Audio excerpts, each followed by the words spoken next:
It's 4:03. We'll call the meeting to order. Please stand for the Pledge of Allegiance. To the flag of the United States of America and to the republic for which it stands, one nation, under God, indivisible, with liberty and justice for all.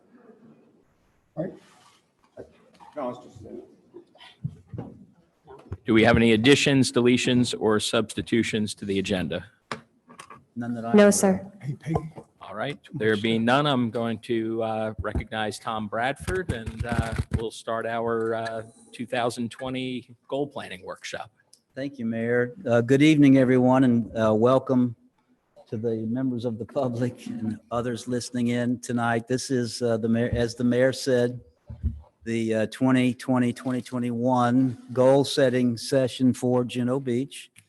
And we have arrived at that point in the process where it's time for the workshop. And so here we are. Just to refresh your memories, the first order of business was to ask the senior staff and the town manager to compile a list of goals that they thought would be worthy of your consideration. That list was given to the town manager, and he in turn took the time to call that list to, I think, about 8 items that Joe felt were important for your consideration. That was then submitted to all of you, and you were asked to send a document back to me that had your top 4 goals for Juneau Beach for, say, 2021. And you did that, and then I compiled those into one document. There was only one true duplication that pertained to the outdoor community event area. So that there were only 19 submittals instead of 20. 5 times 4 is 20. So that's why there was 19. There was a duplication. And then that list was given back to all of you, and you in turn scored them per the scoring system, which you can make reference to. It's in Exhibit C of your backup is the spreadsheet that shows how you scored. Now, before we get into any further details about it, the process, let me ask someone who knows how to make this YouTube video I want to show you. It's less than 4 minutes long, that will show you what an organizational goal is, or one that is considered to be a good one or a SMART one. And so let me show you this, and then we'll move right into today's primary aspects of the meeting.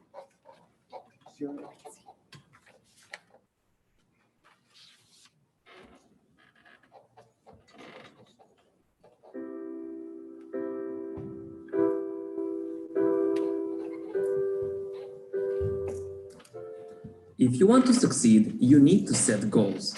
Without them, you lack focus and direction. They also provide you with a benchmark to determine whether or not you are actually succeeding at them. We all struggle sometimes to achieve our plans, and it's not that we lack the effort, but our goals are not structured efficiently. To accomplish your objective, you need to know how to set it up properly.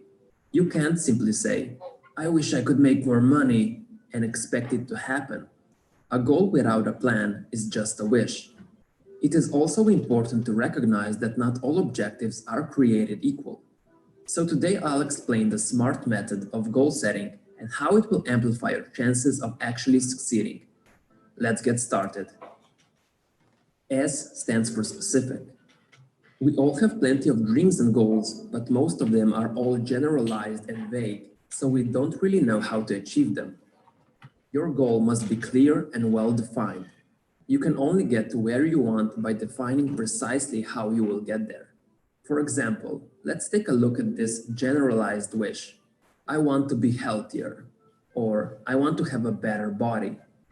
What does all of this even mean?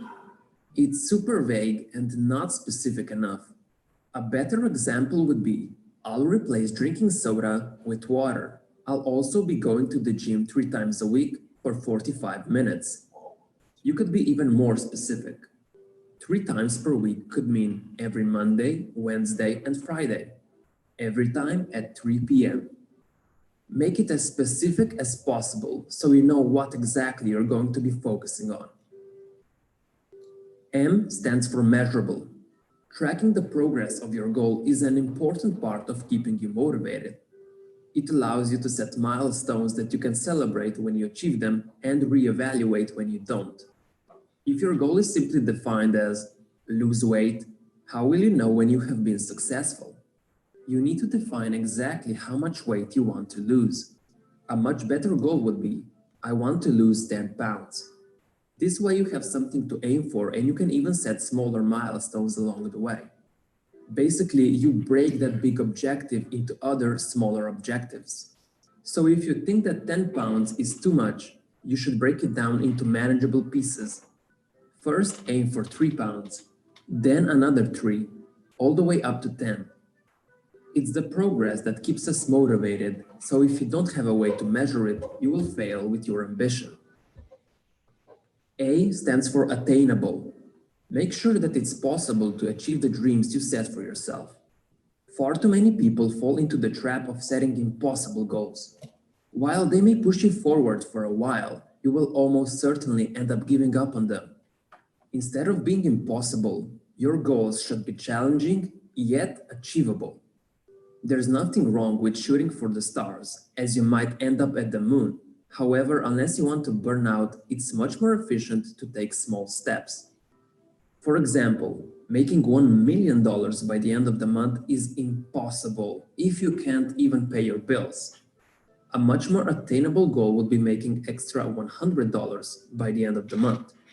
Once you have achieved that, you can go a step further and try making extra $200. You don't want to set yourself up for failure by trying to go far beyond the bounds of possibility. It will only make you miserable. R stands for relevant.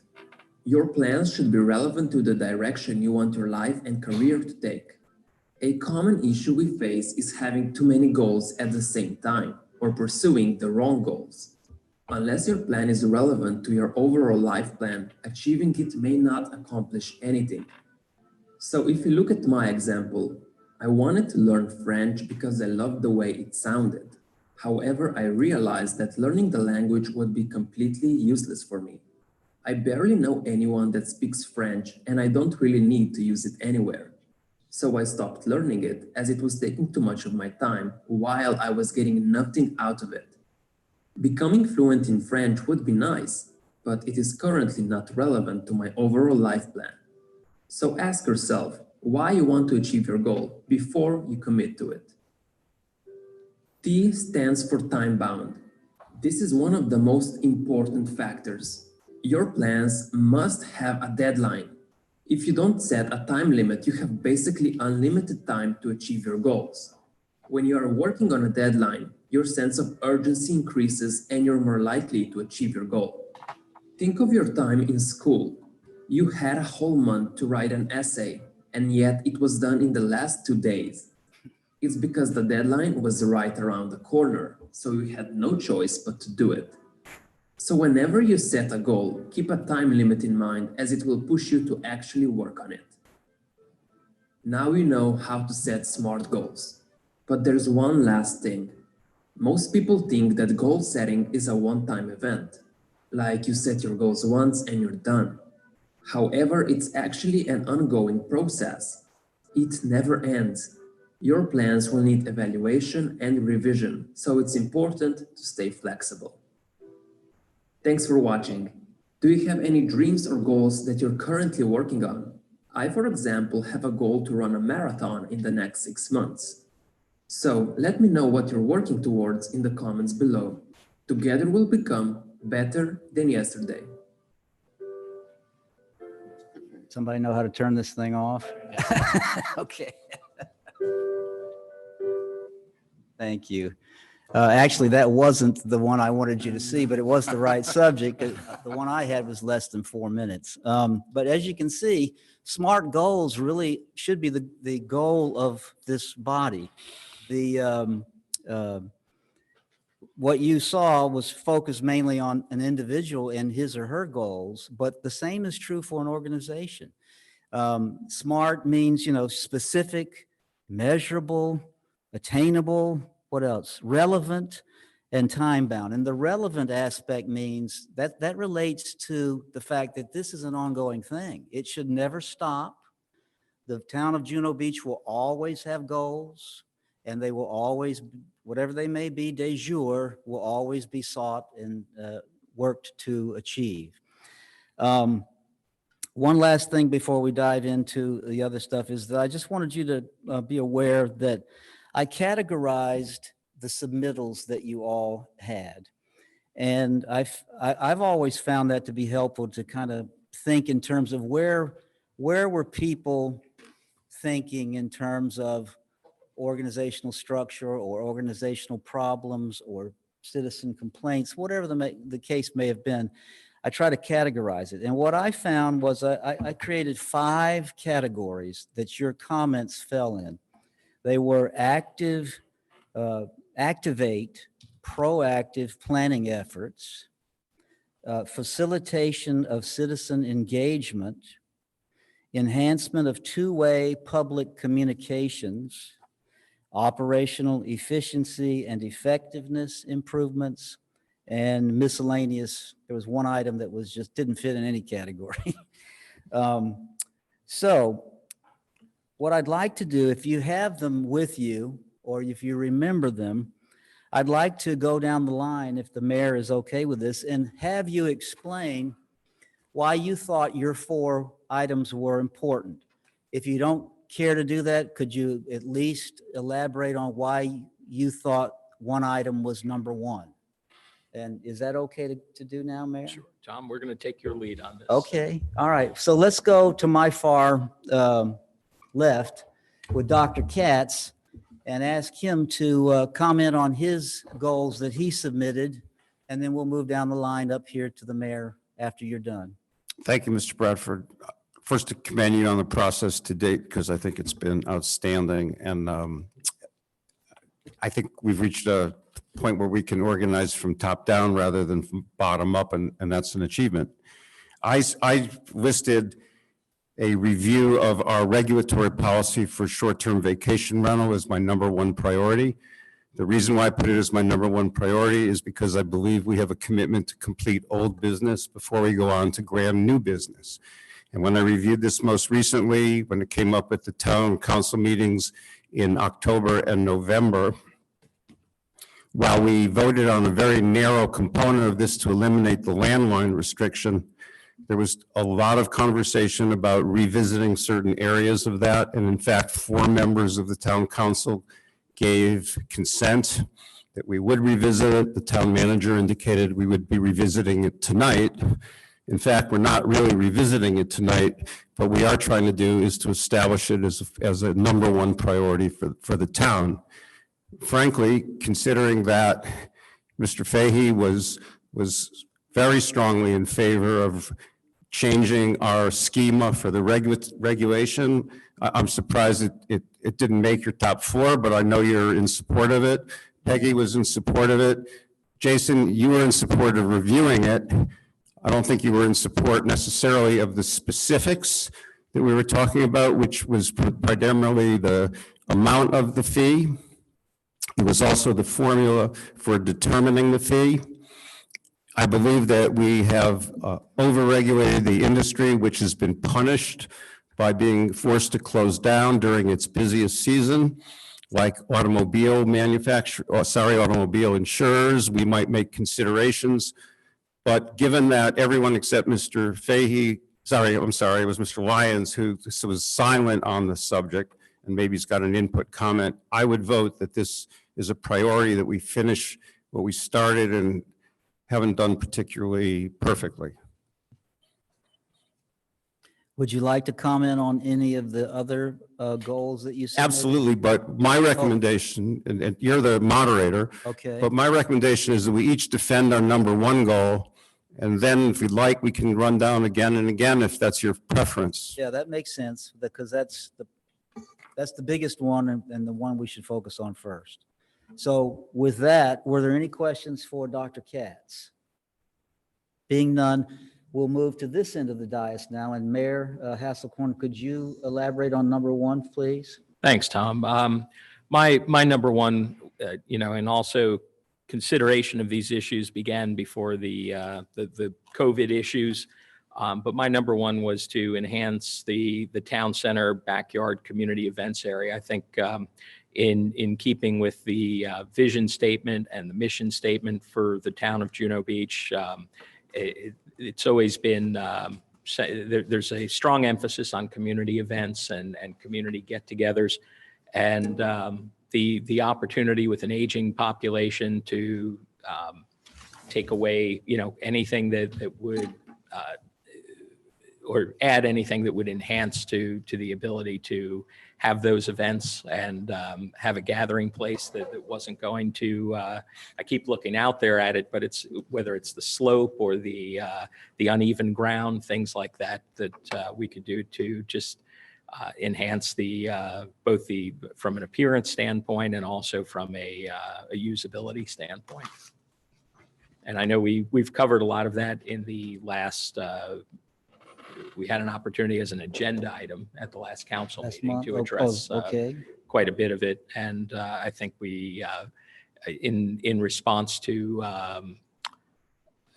some combination of council discussion and citizen input, I think the decision was to, we've got a good idea of where we want to go with it. There's going to be some follow-up, but I think the end result was that we're going to put any budget related commitment on hold until after the budget process and the budget cycle for the summer.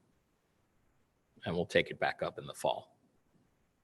Gotcha. First. Okay.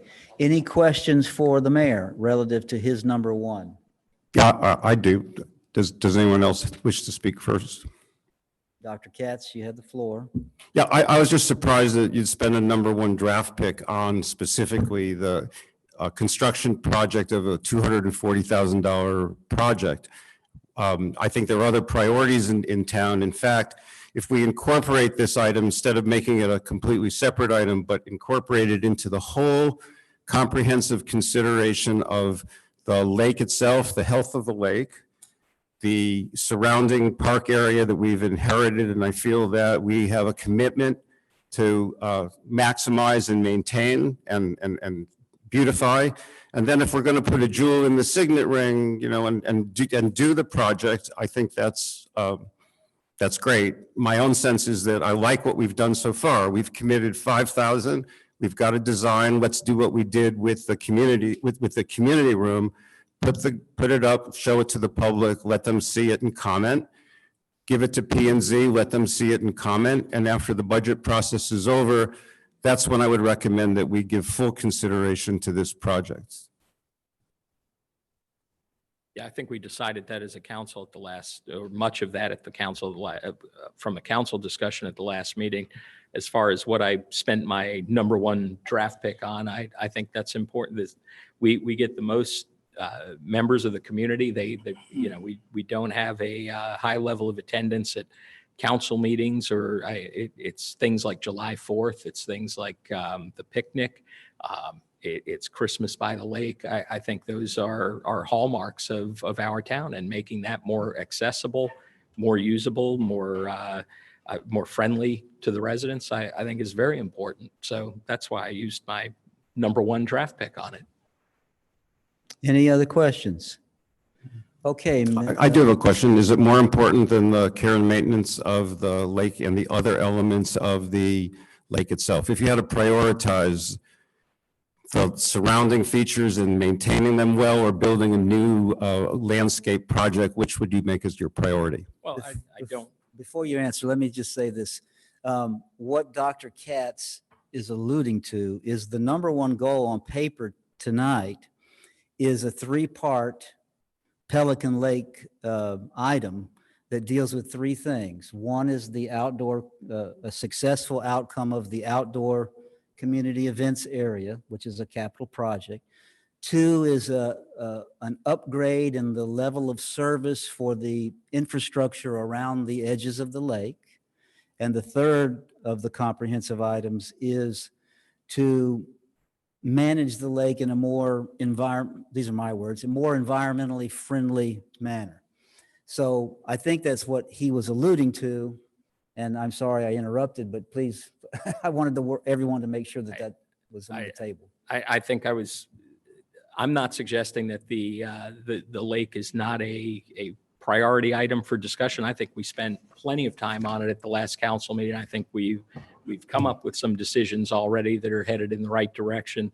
And I think it's something that on an ongoing basis, our town staff, our town council, I think it's going to be a continuing discussion. I didn't necessarily see it as something that needed additional attention as a workshop item, while, you know, the enhancement of the backyard community events area, I thought is something, and again, this was pre-COVID, and when we started these discussions, I thought that's something that from a long-range planning, a goal planning standpoint is something that would really enhance the usability of that space in the town, and something where I think we've been getting what I think is record numbers of people, 200, 300 people coming out to Christmas by the Lake. I think everybody enjoys it. They're bringing kids and grandkids. I think it's one, again, it's a hallmark of our town.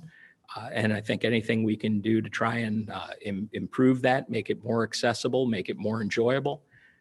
Those are things that, while right now with CDC requirements and social distancing, we may not have a picnic, we may not have these other things, but from a long-range goal planning standpoint, I think they're important. I think the lake's important too. If I'm asked to prioritize it and trying to bring something that I don't think was coming up on the agenda quite as quickly, I'm going to rank them as I see fit. So, but in the last several meetings that we've had, issues relating to the lake have come up repeatedly.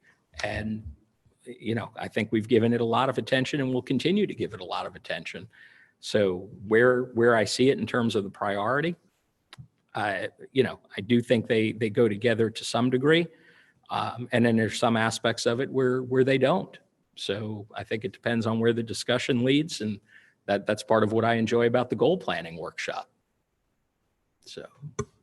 Okay, Peggy, you're up. Sure. First, I want to commend you, Mr. Bradford. It's well organized. I appreciate that. So much better than what we've had in the past.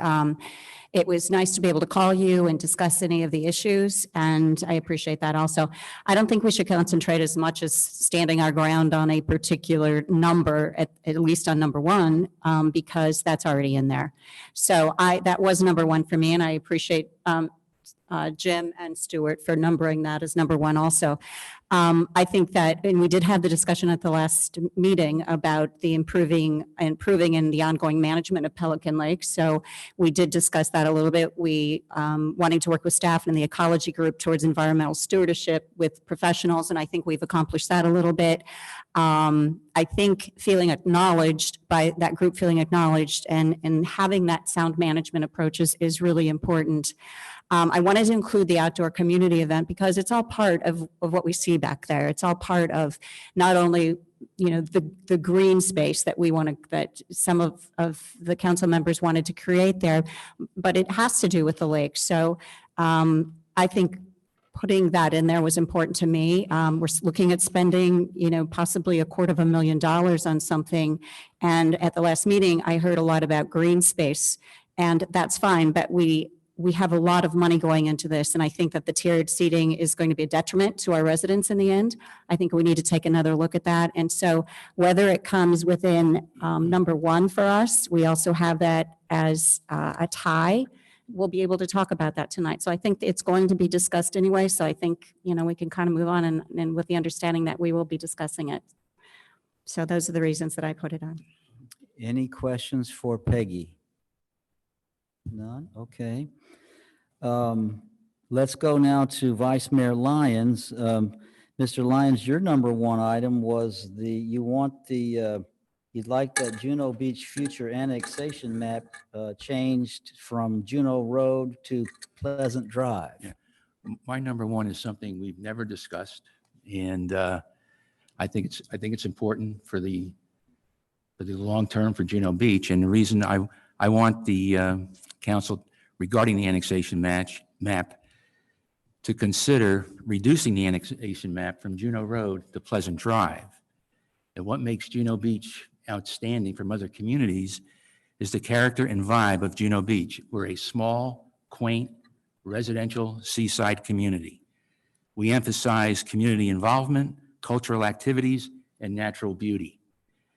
My concern, if we annex the 250-unit Lenox apartment complex, Juno Beach will no longer be the small, quiet, seaside residential community. I believe Lenox will put a heavy demand on town services. Also, the Juno Road area has issues like sober homes. Recently, Carl's Plaza, which is directly across the street from Lenox apartment complex, was annexed into Palm Beach Gardens. That was in our annexation area. It has annexed into Palm Beach Gardens.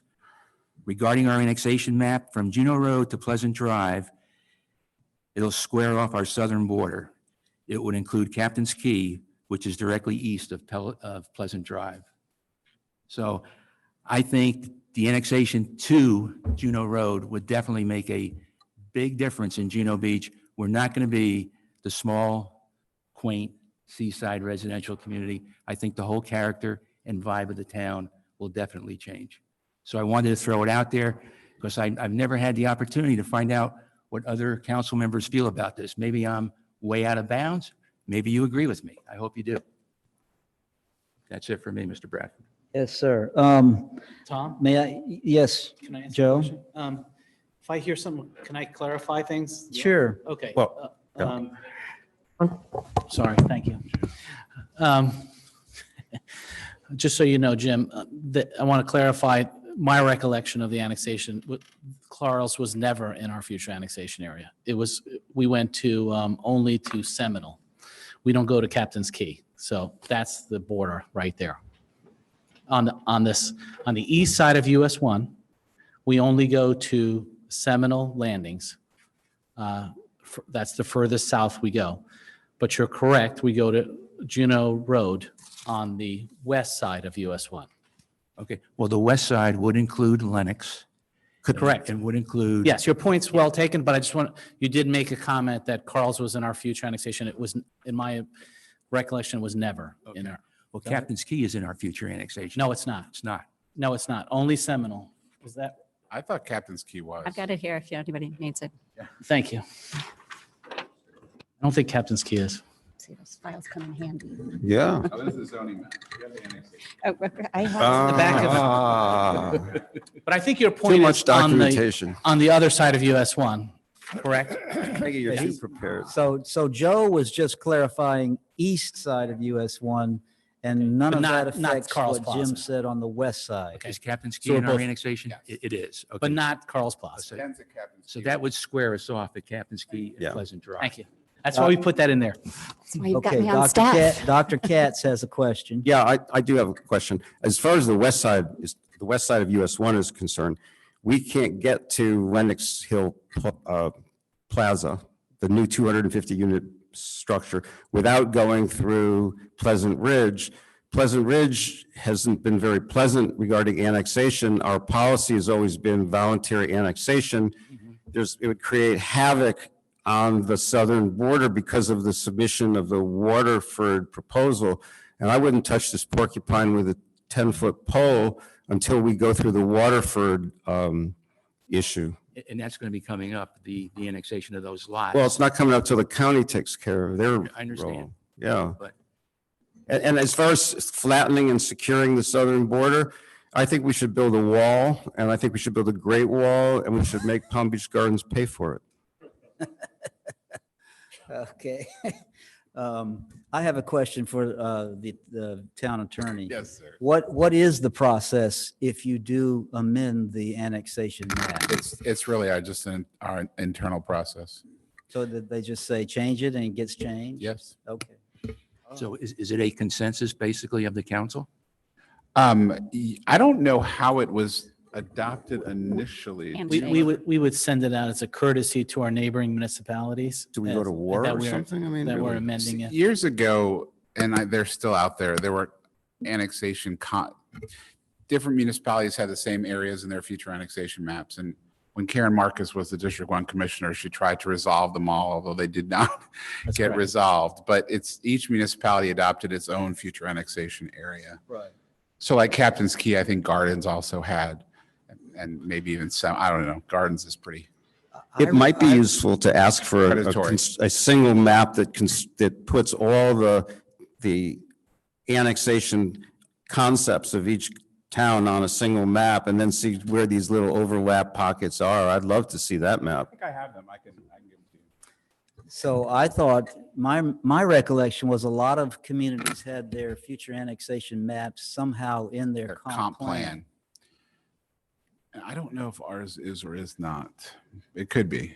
I'm Well, frank. let's say for talking purposes it is, would we have to go through that? Then whole you'd have to rigmarole? amend your comp plan, yes. Okay. And so, it's just so I can get this, wrap my head around it, it's, Pleasant Drive is, single-family homes, right? Correct. Okay. So that's okay. They may be not to your current standards, but they're still zoned today as single-family home, right? Right. Any other questions for Vice it's not. Mayor Lyons on this subject? I do. I just want to say, I think, Jim, this is worthy of a discussion later on, but I am not sure I'm in favor of giving away annexation possibilities for the future. You don't have to annex it, but it's there. It was a handshake. It was agreed upon that we had that possibility to do that. And so I'm not sure, we have to discuss it more and really look at the entire concept to say, is this really a good idea to give away something right now? Because Palm Beach Gardens is going to jump on that. And there is a segue between the Waterford now and Lenox North Beach. And I think it really needs to be discussed thoroughly.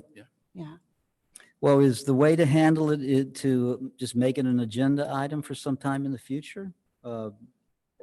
If that's, I mean, the council could say yes or no, and either way, you start. Right. I mean, It was just something that I wanted to get out there because it's never been discussed and I don't know what any of your feelings are on it. And I think Mr. Bradford's suggestion is a great idea. We'll put it, when we get into a relatively slow period, we'll put it on and we'll talk about it in council. I mean, the question would be, is the tax base worth the potential demand on your services that those 250 units would create? And plus, one might argue that the nature of that large apartment complex is not in keeping with what you think is applicable to Juno Beach. Does Tom, that sound fair? Can I'll put a little finer Yes, point sir, on that. go I think ahead. some of the balance of considerations is, and I think, I don't want to speak for Jim, but maybe one of the reasons to put it in a workshop setting was to hash out, does it make more sense to, I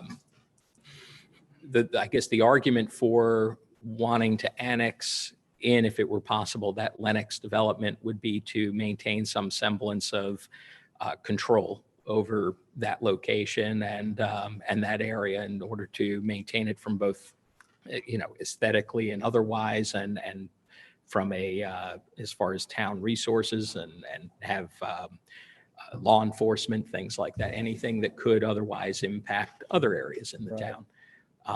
Would be an argument for. The argument against, I think, is that it would strain resources, and we're not, I don't know that it's going to be a functionality or a balance that's necessarily going to be just the straight economics probably are not going to make sense, would be my guess, but I don't know until we right. start to see what the financials look like.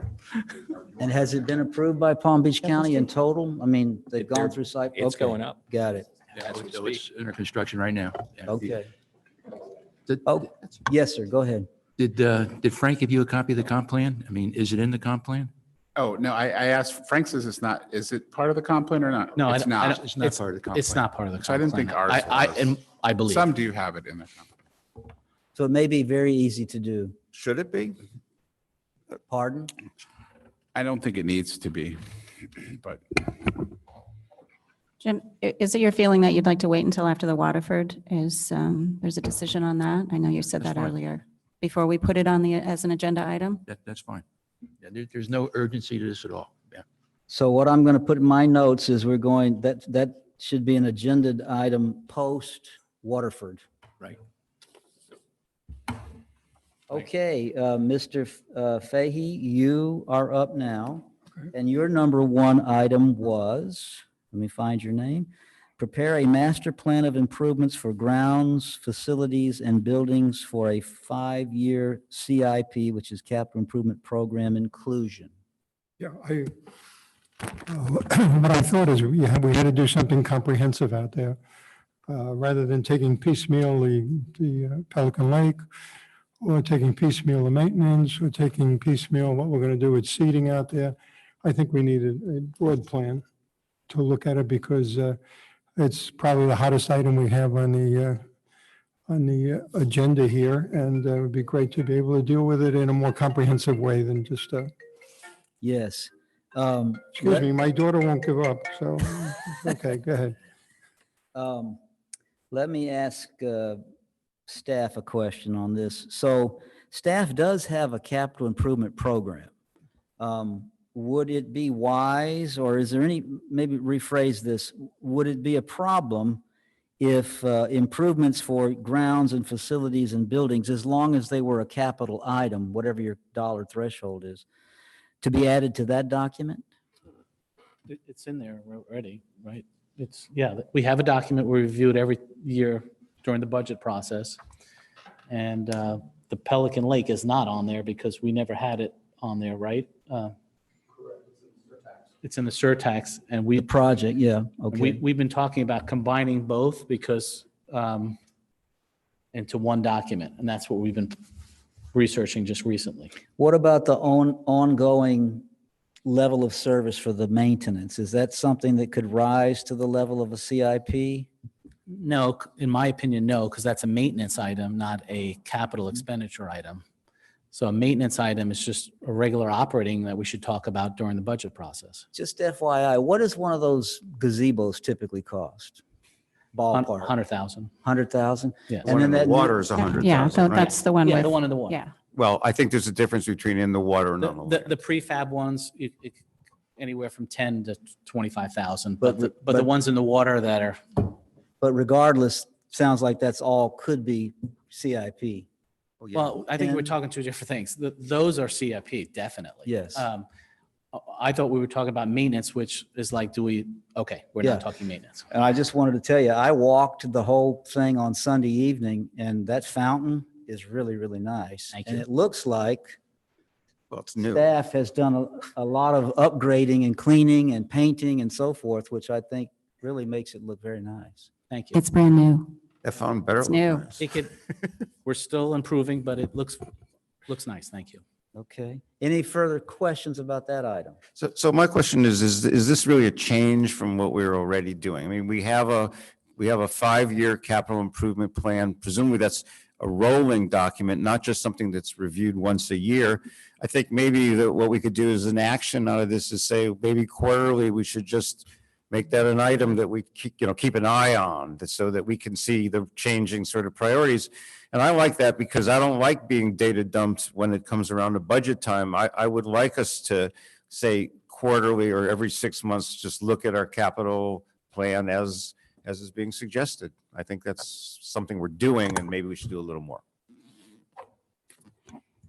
Also, I do have the 5-year CIP here, and it shows under General Fund Department that we have an amenities improvement, hardscape, landscape, irrigation, sidewalk pathway improvements, as well as town center renovation and upkeep. So Frank, what you mentioned in here, let me get your number one, was grounds, facilities, and buildings. So basically, do you consider that to be there, Joe, in the CIP already? And if not, that's probably, Frank, what you're referring to, right? To include that? Anything that he would consider not being in there? Yeah, these are just general items. If we need some replacement items, they're not the backyard or anything like that, or any kind of specific project. Is that correct? Yeah, because they're only 10,000, 20,000. So there's nothing earmarked, let's say. Yes, generally speaking, that the CIP excuse me. Every year we do budget additional funds because we always have a pump that goes out. We always have the fountain repair. We always have a section of sidewalk that needs repair. So they may end up being a capital item. Sometimes they don't reach that threshold, but we do budget for them every year. We do budget for the maintenance of those items every year. And what is the aspect of buildings that we're talking about? Is there some building improvements that are needed around that I'm not aware of? The big one from us is the backyard area. That's a big item that we're starting to discuss, develop a design. Yeah, And- I was here one night when a guy from Kimley Horn made a presentation. And a budget for. I don't think a we're- generator's cheap either, right? The generator is, we call that the town center, yes. I'm sorry? The town center, that would be under the town center. The generator, yes. Anything with the PD that needs like a, Again, as I think Matt said it perfectly, and I'm saying the same thing, we didn't earmark, that's just for general replacement items. Okay, It's not yeah. really earmarked for anything specific that I know of. because it always happens. It happens. Something happens, right. So does Frank have a good point that perhaps we should include that on our CIP? I the think question he asked. Joe is saying that they do, right? Again, we go over it every year, and if you want more in there, more detail, we can put more But detail. I thought you said that it was not in here specifically. The backyard is not in there. The backyard project is not in there. It's in the, is that what your question is? Well, Frank has put down here for grounds, facilities, and buildings. So Frank, can you elaborate on that a little bit? So we know the backyard community center is not in there. When you said facilities, the rest of this for your number one, can you explain that a little bit more?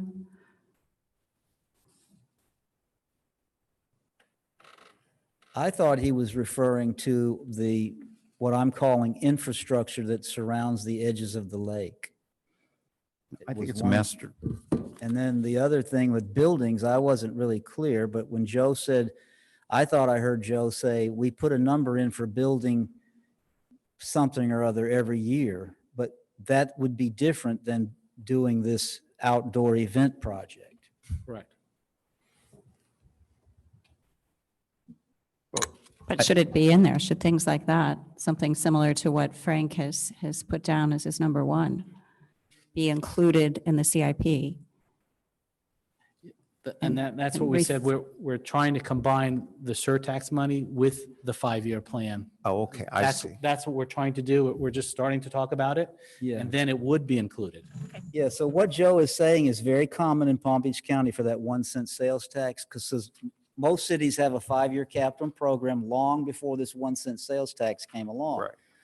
They had other funding sources that funded their capital improvement items, but now there's a second funding source called 1 cent sales tax. Those have to be capital items. Coordinate. And so you can put them in the CIP, but you just have a separate funding source going into the coffers for that. Well, so my suggestion is that what would make it more efficient, I think, for us is to review those two documents or the two combined into one at semi-annual or quarterly at the comfort of the council. But if the concept is, let's keep an eye on what our capital wish list is, I think rather than just doing it once every June, it does warrant a periodic review. Is that what you're looking for, Frank? Okay. I would go with 6 months. I think 6 months, every 6 months. would Okay, be I mean, that's a nice, yeah, and if 6 isn't enough, we'll do it again, but I like 6. 6 months works. Okay. So you've all talked about your number one. Let's go now and look at some of the number two items that were tied, okay? To refresh your memory, we had 4 items that all had the same score after number one. Number one, again, was the 3-item comprehensive thing about Pelican Lake. The other items were standalone, not associated with anything like lake or other, was enhance the backyard community events area to stand alone. The next one was Juno Beach future annexation map, which we've already talked about. And that's going to come up and be agended post The Waterford Waterford. project. Whatever that is, I don't know what that is. And then the next one is prepare a master plan of improvements for grounds, facilities, and so forth. We've just figured out how we're going to do that. You got your budget coming up this summer, right? We're going to go over it this month, actually, and then we'll go over it again in December, 6 months after that. So it sounds like they want to actually see your CIP. You probably do that every year anyway. Right. Okay. And then revisit short-term vacation policy. I didn't hear anything. Dr. Katz brought that up because that was his number one. When Mr. Fahey originally submitted his top four, his number one was that revisit that vacation policy. But he is an open-minded gentleman because he voted for something else to be number one when it came time to score. But anyway, the point being, what do you want to do about the short-term vacation policy? It's an issue for a couple of you, and what do you want to do about it? I think we already have consensus. I mean, we had consensus in November of 2019 that we were going to take a second look. It was a question of timing, and it was a question of determination of the parameters, because there was some discussion about, what are the parameters that we want to look at. It's very clear what we discussed. I just think we need to put this on the front burner instead of it. I was concerned last October that we were just going to let this sit. Now, to give staff credit, there was an interest in obtaining a year's worth of data. So now we have much more data. So I think we are now in a position that we can look at that data and make an and look at the nuisances that have occurred from our rentals, let's say, and then decide whether or not we need to make a change to our regulatory scheme. But my goal in making that a number one was I'd like to see us put that to the front of the burner list. Yes. Can someone help me out understanding? It sounds like the town took an action to address what they thought was a vacation rental problem. And it sounds like, to me, the outsider, that some of you at least think you might have gone too far. Can you explain the facts around it, just so I have a better grasp of what happened? Yes.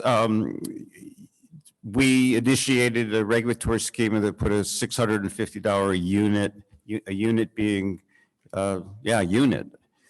The unit was the definition, and it posed a burden on a cottage industry. It drove one outlier basically out of business, and I had asked that we reconsider the amount that we charge, the way in which we charge it. And I think now it's time to take a look at the entire program and decide if we really need to strip it down, and it needs a whole look, I think. Okay. We've How overregulated. do the rest of you feel about that? This all started in 2018 at the annual conference for the League of Cities. Okay. And we had our seminars, and they had a seminar on vacation rentals. And we found out the disaster that other municipalities were having with vacation rentals. The parties were going on, they didn't have an ordinance, and it was just totally out of control. Airbnb. Airbnb, VRB, vacation rental by owner.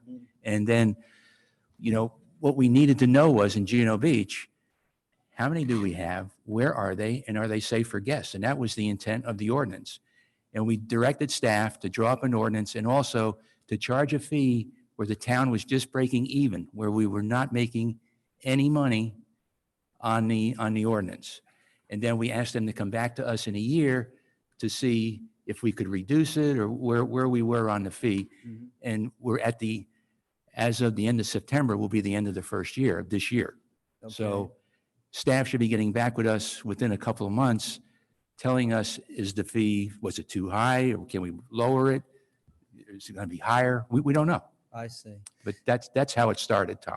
Do you anticipate just keeping the fee revenues for that the same in this budget you're about to prepare this month? We don't know that yet. I haven't looked at the evidence myself, but we are scheduling it within the next couple of months. Okay. But they are looking at all the evidence, and that department is. Dr. Katz, do you believe that the issue can wait till September, or October? Yeah, I think it can wait till September or October. And the reason why I think it can is that we've done our first round of fee intake. I expect it'll be pretty slow over the summer. Nothing will materially change. What I'm most concerned about is the time that we're setting for reapplication renewal, which I believe we were on October 1 to September 31. So I think that we should probably try to wrap this up before October 1st. I mean, I think September is October, either August or September is when we should deal with this. That's what we were projecting. Great. Mr. Fahey? did Yeah, you want to comment? the reason I want to put it on my list was I knew that Dr. Katz would come in real strong on it, kind of. And I feel at least as strong as he does. I think it's ridiculous what we've done. We've totally discouraged people. I wouldn't want to be a short-term owner in here. We have about 30 units. We charge 600 and something for the first application. You can get a doctor out for $300. I mean, it is incredible to think of what we're You can charging. get a doctor for I mean, 50. it is so far out of range. It's 2 pages that I, as an owner, I'm going to fill it out.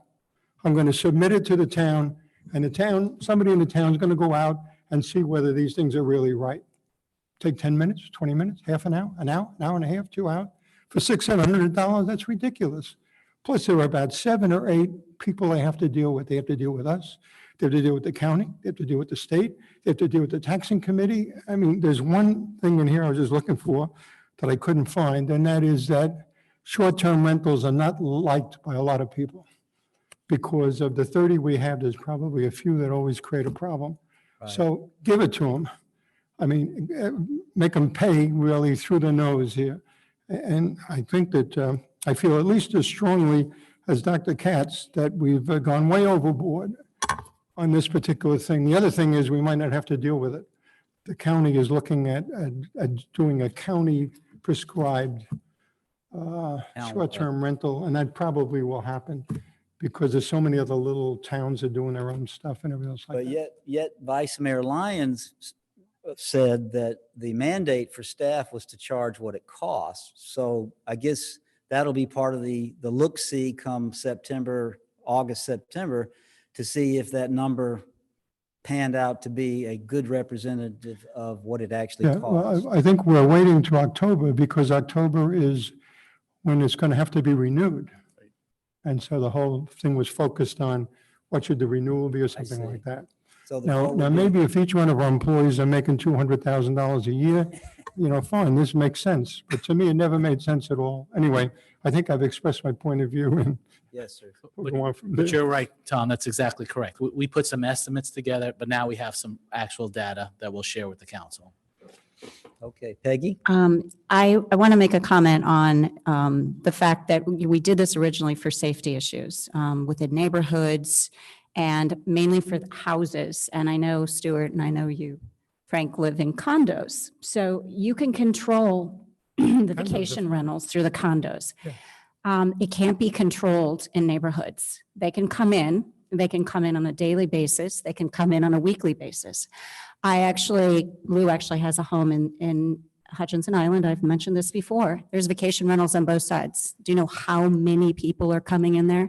They don't limit it, and there's no way to police it. There are 18 to 26 people. Every one of those families have a dog. Every one of those families have at least 3 children. And it is a zoo every time I see a new family come through.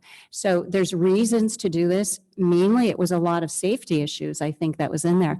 And when I spoke to Mr. Gelman, I think the main concern that he had was the fees. I said, what are your other concerns? He said, well, carbon monoxide in each unit is kind of a hassle, but that's important. That's a safety issue. So I think when we discussed it, we discussed the fact that we should maybe have given discounts on multiple units or the size of the units, that kind of thing. And I think that's relative to maybe looking at it again. But we did, I think, as a council, a real thorough job on understanding what could happen within our community and taking charge of that. And so, from that standpoint, I would look at it. But I really feel that, we live in homes, and I don't want to see this going on all around us. And we're in a community that's on the beach, and it will happen. And we have 32 or 33. I don't know if you looked at the activity report during COVID, but their main concern is when can we bring them back in? And they were actually bringing them in during COVID. I don't think they were really listening to the rules of not, bringing more vacation rentals, because I would speak to those people and they would say, oh no, they rented to us. So it's a problem out there. I And think almost all the items that are in there deal with some facet of safety. But like, when you're saying that within 2 hours, the town has to be able to get a hold of the owner. Now that, that's one of the things that's built into this contract. And, it's like, okay, fine. So you got the owner's address, you got the owner's telephone number and stuff like that. But mandating the 2 hours, if you have a staircase, you have to have a railing. How do you be against this stuff because it's safety, but it's like 30 items that's in there? If you have to have a light going out to an exit, you have to lay out a game plan of what your whole building looks like. That's required. That's a lot of stuff. It's not that difficult if you look at it. You can have the plan, you have a house plan that's online, and you just have to put those in and fill those in. It's not as difficult as you think it might be, but it is important. You wouldn't go into a hotel that didn't have all those things outlined for you, and they're renting to families and a lot of children. And if you need to get out of that building quickly, or if there's a fire and somebody else notices it and calls the town or the police department, they have to get a hold of somebody. We don't have the numbers for the people that have come to rent for a week. So all of it makes sense if you really get down and think about the reasons for these things. The vast majority deals with safety, but there's so many of them. It's like how many people can be in a room. I don't know even how you follow up on this kind of stuff. I just think it's gone a little bit too far. What I'm for is everything that's in there, Peggy, I'm not against, but I don't know if it should be formalized that if you don't have it, you've got to get it. I'm more for, we don't do things very well in my condo, but the one thing we do is when somebody buys the condo, we have a meeting with them and we list everything that they should do. And they say, yeah, I read it. And so, I'm more for informally identifying some of this stuff rather than penalizing somebody who doesn't have a railing on the stairs. So anyway, that's enough. We did it. Thank you. So this will be dealt with come August, September. Okay. Let's go back to number one. I'm sorry. Go ahead, Mayor, Vice Mayor. Peggy, one thing that you said was about a discount for multiple units. And my concern there is that we need X amount of dollars to fund the program, because what it's going to cost staff to implement it. And, so we're going to raise the fees for the single family, and the multifamily is going to get a discount. And so if I happen to own 5 homes in Juno Beach and they're all vacation rentals, I'm going to get a discount on this fee because I have 5 properties. And if I have one, I'm going to pay a higher rate because I have 1 property. And I'm supplementing the multi-guy, which is not right, because it's going to take the same amount of time to inspect the homes, whatever the staff has to do.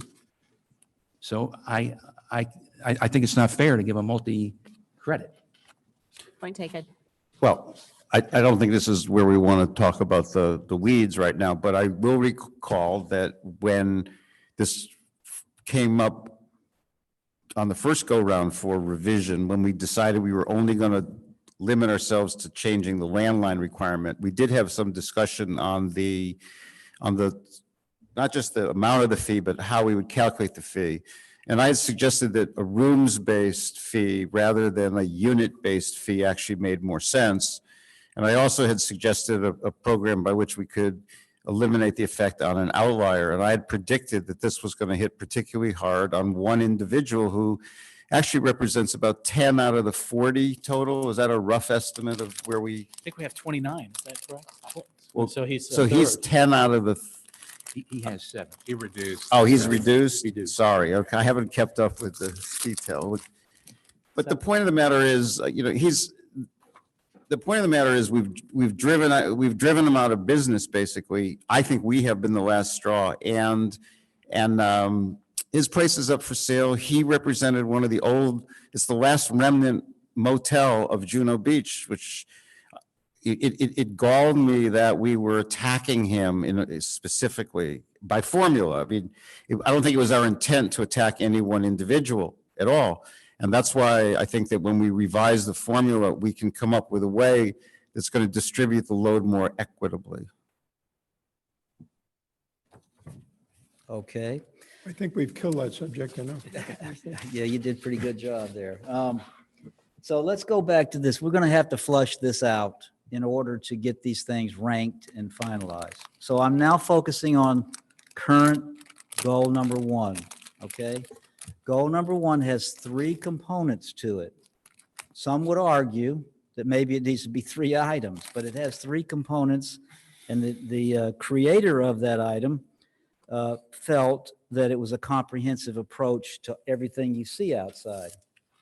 The first item is, and I'm going to read it, improve ongoing management of Pelican Lake and immediate surroundings for a higher level of service for renewal and replacement of facilities.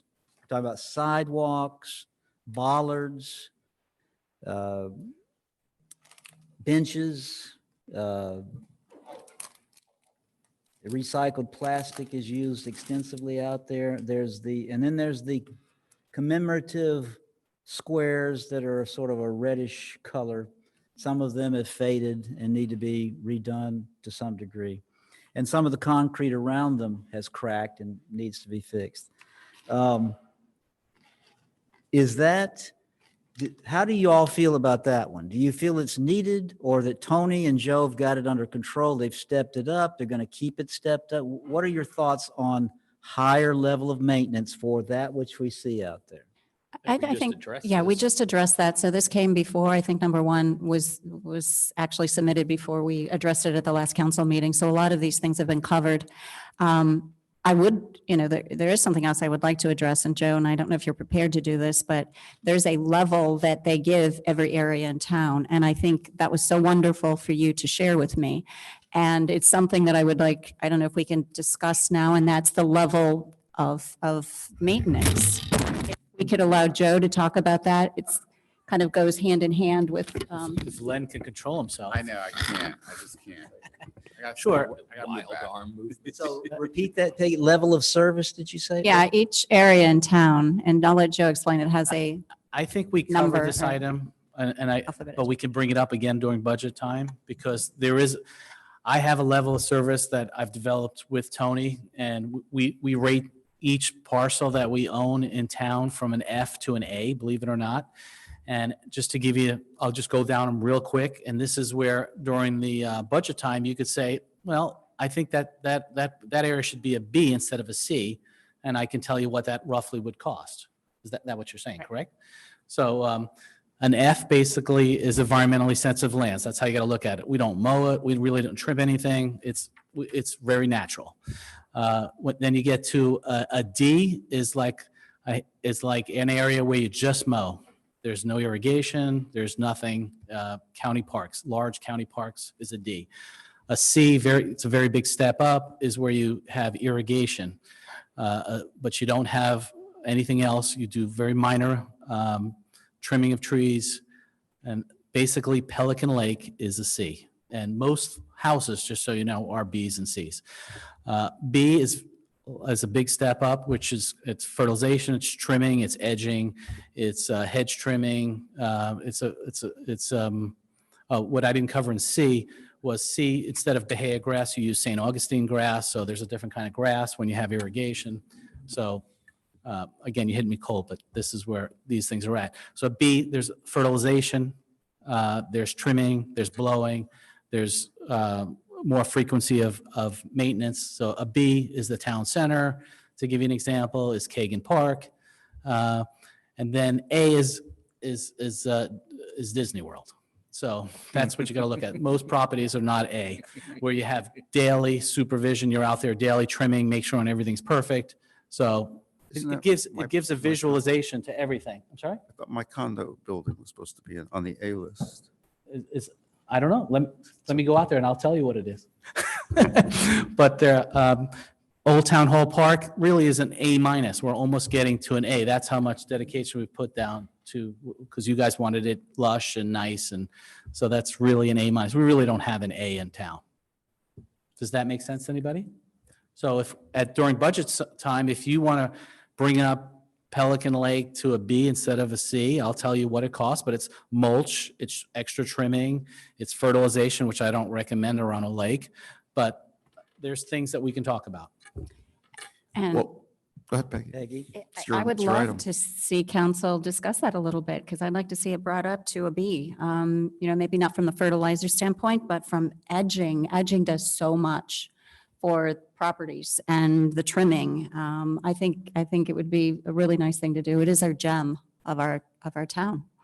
And what location, Peggy? All or just the lake? Well, probably the lake. Pelican Lake is now a C, so we'd want to bring that up to a B, because if town center Is a B. is a B, we should just extend it to the lake, so that we can have a little bit more beautiful area out there. I'm not sure if you need to extend it to Kagan Park. That's something that can be discussed, but I'd love to see us do Kagan is a that. B. It is a B. In terms So- of the cost benefit, Joe, what would have any guide for us as far as an estimate of what it would take? We can get you an estimate during the budget season time, but each C, B, and A, each level is very expensive. C is when it really jumps, because irrigation is very expensive. But B is very expensive too. Fertilization, which I think we're not going to do fertilization, Right, but if we back the that out. edging, the trimming, the blowing, that kind of care is very expensive because of the labor intensity of that. Dr. Katz? Yeah, the vice mayor oftentimes refers to what people are talking about as being an important parameter about what we should be doing. And I'll tell you that the most comments that I hear is about, the park around Pelican Lake is just deteriorated. It doesn't look quite the same. The lake is kind of deteriorated, doesn't look kind of the same. Maybe they're not all talking about undergrounding utilities, but they're certainly talking about the area, the perimeter of the lake. I look at the whole area from town center to Kagan Park as an integrated whole. I like considering it as an integrated whole. And in particular, the ring around the ring around the lake itself, and this event space area, to me, it's an integrated, unified park. And I think that this is a smart goal. Whoever wrote this amongst us must have watched the video, because I like the idea of combining the trinity of these three elements together, and for us as a council to consider them as a whole. Is that you, Peggy? Good for you. Seriously. Okay. I just want to comment on that. Yes, sir, too. go ahead. I'm glad you brought that up, Dr. Katz, because you said how nice it looks right now, Yeah. Pelican Lake. And Mr. Bradford said he and his wife walked it, this weekend? Sunday evening. And it was beautiful, correct? Yeah, I gave it in my Grading scale. grade scale, it's a B plus. Well, I think we should do Mine is monthly right painting there. then, because paint makes a big difference. And I just want to tell you, 6 or 7 months ago, it was an F. No. Well, Oh, it's a different it scale. it was bad because we didn't maintain it. We didn't maintain it for 4 years. And people were starting to ask me, what are you guys doing? The cattails are out to the middle of the lake. Oh, I see what you're The talking about. torpedo with grass the is out, and it cattails. looked like hell. Well, but the point being, Jim, that I think we're agreeing here that we look at this as an integrated whole, that how the lake looks, how the area around the lake looks, all the way stretching right up here to town center, including an improvement potentially of this ringlet right here. I think we should all look at it as a whole. As an outsider, and as a 40-year practitioner of public administration, every town has what they call their jewels. Yeah. And you have here, this is me, Mr. Outsider, telling you what I think you've got. You've got the Atlantic Ocean and its beach, It's the okay. pier, It's okay. and you've got all of this natural land that the county has surrounding you. It's beautiful. 3. Yes. And then you've got some of the property of the town is on the intercoastal. And number 5, and these are not in any order. Number 5 is you've got a town hall overlooking a lake, and the lake is a rare thing around these parts of the world. And it's absolutely spectacular. And we're Oh. blessed to have the global headquarters of FPL. And Tom, number 6 is the town council. You didn't mention it. Yes, and the town council. And number 7, I'm just kidding. Staff. Well, I could bring options during the budget time. I'm happy to do that. But Yeah, they may choke when they see the number, but you never know. Right. I mean, They can't make a decision without the number, so. But to end it on this, just so you know, there's a lot of people that like it as a C. They like it natural more than manicured look. So you have to balance that out, because when you go to a B, it's more like a manicured look. So just letting you know, there's mulch. Some people don't like mulch. Some people do like mulch. It's your opinion, but we'll bring you options. Very briefly, before we had the lake walk, I mean, it was horrible out there. I mean, it was weeds, it was. You're talking the lake. Huh? You're talking the lake. Yeah, Yes. yes. Okay. And Frank Harris spearheaded the walk around the lake with the bollards, with Friendship Circle. And the thing was, he wanted to keep it natural, the natural beauty. That's correct. And that's what we have now. And like Joe said, you start getting, you have a lot of children, they just run around and they're just playful, happy, and it's a neat place to be. It's the natural beauty, and that's what it has right now, rather than. It was originally as a natural trail. I call it the plastic look when you get But the. we can move it to a B. That's up to you guys. Disney World. And I thought it was a catchment drainage ditch. Well, it is. You're absolutely right. Well, I think it's a hybrid, but I don't think it started out as a drainage ditch. And that's, I think, is important. And why, we talk in joking terms about it, but I think it has profound implications, because the place gets protected if it's a natural issue. And I think that the whole Pelican Lake thing, that one component of us thinking about this is the comprehensive plan, and whether or not we should be thinking about the comp plan is coming back for second reading soon. And there are other areas in the comp plan that I think deserve a look-see at this time. So I would add, where does Pelican Lake and the area and the park-like area around Pelican Lake sort of get considered under our comp plan? And does the comp plan need revision? It's either under the conservation element or. It is, yeah, that's number 9, I think it is. That's the specific element we're talking about, right? Conservation, wetlands, and yeah, it's periodic. I'd like to see this brought up or have some information at the next meeting instead of waiting for budget, because at that point, I think it needs to be discussed a little bit more. Let's talk to some citizens. Is blowing and edging make it too manicured? I'm not sure it does. I'm not sure mulching does. So maybe it's something we can put on the agenda, just go through it a little bit more, see if we get any public opinion. In the meantime, Joe, you could bring us some information back. We don't have to implement anything now, but we're not waiting for budget and then going through it, and then nothing happens for another month. So it's kind of like speeding the process up a little. It sounds like you all are in favor of keeping that well-maintained and looking good and being a gym for the community. The question that I think you've had some debate about is, how do you go about doing that? Do you have a committee? And I think you voted no last week or so, but that doesn't mean, to me, it doesn't mean that people are opposed to making sure that the lake and the amenities are well taken care of.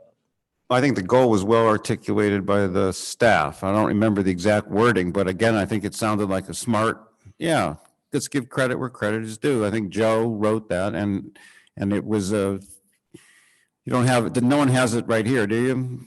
Readily available, but I thought it was a very well written, I thought Tony. and it had something, it said something He about, put it above his bed. yeah, it said something about the health. The word health was in there. It wasn't just that we're looking for a pretty environment, a visually pretty environment, but it went to the natural health of the ecosystem. And again, I'm a lumper rather than a splitter, so this is actually my number 1 priority. This was I was afraid Frank was not going to put it up as his number 1, so I made it number 1, or else it wouldn't have made the final cut. But Pelican Lake is truly my number 1. The whole comprehensive Pelican Lake is my number 1 concern. So, okay, so the question is, do you bring those numbers to them, or the ramifications of enhanced maintenance for the surroundings. Do you do that at the next, or say next month's meeting, or do you do that as part of the budget process? I think you wait till the budget process, because then you're looking at all the numbers, and Is that this is in It's au- June? it's in August when we go over it in detail. Oh, you do? Okay, I thought you were doing it now. We do a macro look in Oh, June. okay. When we get into the detail, it's in August. Can we wait till August for that? I prefer not to wait on that. I mean, it's not like we're going to make it, we don't have to make a decision. I mean, it's basically looking at how much blowing and edging And and mulch? No, I think that they're saying no fertilization, but I don't Right. know. I didn't get a consensus. more Fertilization is trimming. very expensive. Yeah, that's not going to be included right now. I don't think Well, that should be included. We agreed with mulch under the benches. What more mulch are we talking about? When you go to a B, Yeah. every tree is mulch. Every area that doesn't have grass is mulched. So there's a lot of areas where you put mulch down. So it's definitely a high maintenance. There's edging, there's trimming, that's very labor intensive. There's fertilization, which is very expensive, but hopefully you guys agree with me, we should not be fertilizing the lake. I'd love Agreed. to hear, get a I consensus on that. agree. Yeah, So- talking about the grass. Right, We we should tell the dogs that. yeah, we should not, that's natural fertilization. But So- I just want to add something. You said mulching the trees. Sometimes it's important to mulch around a tree so that you're not hitting it with mowers. I've got a couple Bismarckias that weren't doing well, and they said, you cannot have grass growing up. It kind of sucks the life out of some of these trees, and that you need to have a mulched area so that any treatment that you're giving those, it actually absorbs it and you're not running mowers into it. So in a way, it could be more positive to have it mulched, and it doesn't have to be mulch. Maybe it could be river rock or something that No, is- river rock is not it's good. not That natural, that could be no. thrown too. No, Yeah. it's not, again, There's it's something that is more, natural. conducive to what everybody wants better to for the see, environment to have mulch. to have mulch. Yeah. Pelican Lake obviously is the jewel of Juno Beach. And I think a lot of us are saying, or at least I'm saying, whatever we have to do this is not a money issue. I think maybe we should go down to Palm Beach, find out how they're doing it, and we'll do it the same way. But spending money on this thing, I don't think any of us are against that. I think the more, Make a whatever has to be. motion. That's all we need. We've been set at a C for for decades. But if one of you want to make a motion to make it a B, oh, we can't make a motion. Thank Yeah, you. you can't. Yeah, we can but- make a but- motion. But in fairness, tell me if I'm wrong, please. But in fairness to them, Right. why would they make a motion until they know what that cost will be?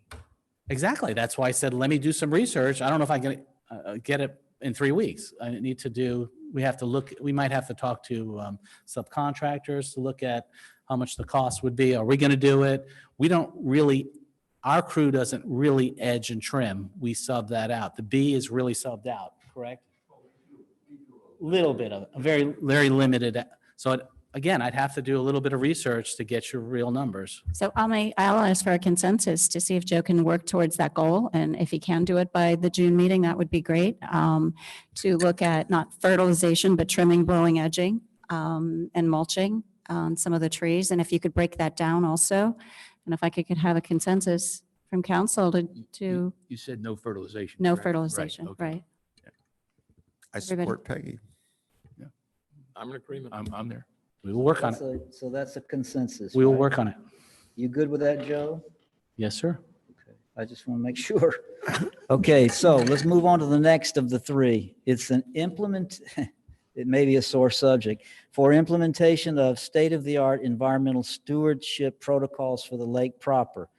Forgetting about the question of a committee, it sounded to me like you've got this process underway already. Is that a fair thing for me to say? Yes. Yes. Yeah, the contention, I think we've all agreed to hire an expert to listen to what the expert is. And the only real question is the role of citizen input into this whole question, right? Is that a fair statement, which we resolved, I guess, by 3-2 vote for now? It looks I like still welcome citizens' input on all of I'm it. sorry? I still welcome citizens' input. Yeah, I don't think it had anything to do with citizen input. I think citizen input was a given. I think it was down to whether or not we wanted to expand the local government to include a formal advisory board of 7 unelected individuals. And the cost that goes along with that, as well as the other aspects that go along with it, whether you want to refer to it as red tape or growing the government. That's the issue that I had. But no, I think we've to Tom's question, I think the council there was a consensus vote that we are looking for an outside expert and use that individual or individuals as resources for the town to, I guess, implement state-of-the-art environmental stewardship protocols, among other things. Dr. Katz? Can I give you an example, Dr. Katz? Sure. Okay. Mrs. Davis, Diana Davis, she asked, could I get a copy of it? Could I get some input on the RFQ? And I explained what an RFQ is to her. You didn't get all of that. But I emailed her back. Today I emailed her the RFQ like you all got. So she asked. So anyone who wants to be involved in the process, that's welcome. Well, I'm hearing two things. One, first of all, I'm hearing we welcome citizen input. And number 2 is we don't like spending money and having red tape. I think we all agree on that. So one thing you're going to do is you're going to tell us how much the Landmark Advisory Committee actually costs it to run, right? So that's coming up as data. And number 2 is, can we circumvent this perhaps by having an informal committee, like on the history, this is for discussion. On the history side, we have a formal and an informal committee. But it seems to me having an informal advisory committee that would say meet with staff and and have discussions is actually a good idea. Costs 1 hour of staff time, once a month maybe. We can have that right now, Dr. Katz. They can meet with me anytime. I mean, they can. Would that be a good way that we could kind of get around the hassle of having a formal committee and have an informal committee that can we direct staff to meet with an informal group of people on a regular basis for the health and maintenance of our lake? They do anyway. I mean, the door's always open here as far as I know. Is that correct, Joe? Yes, sir. I mean, they can speak to any staff member they want. Okay, so you wouldn't mind having a regular meeting then, like. Let me throw out a cautionary flag, okay? And Lynn can probably address this better than me, but you have to be very, very careful about formalizing an informal process for input and recommendations on how the government is run under Florida's Sunshine Law. The Sunshine Law basically says, if you get right down to it, anybody who is in part of the decision-making process is subject to the Sunshine Law. Now that's a really strict interpretation I just gave you, but you got to be very careful if you've got this group of people that you go to periodically for input and everybody knows you go there for input. That gets shot down all the time in Florida by the courts. Since we brought up committees, I want to just say that, I don't know the spending of the money, and I think everyone saw Dee Dee's email that she sent around, and she actually checked with Jupiter, she checked with Tequesta, and according to both of their town clerks, the cost of running their task force, which is the ecology task force, is so minimal that they don't even track the costs. There is no attorney involved. Staff's time is absorbed by staff's normal work hours. And I need to ask Matt, when you meet with us in our Landmarks Advisory Committee, is the town charged for that, or is that being absorbed through normal work hours? No, she's asking a direct question. Go ahead. I wrote a I'm response. I'm a salaried employee, so I work 24 hours a day. Okay. Karen Leahy, who is an hourly employee, if she's here after hours, it's typically overtime.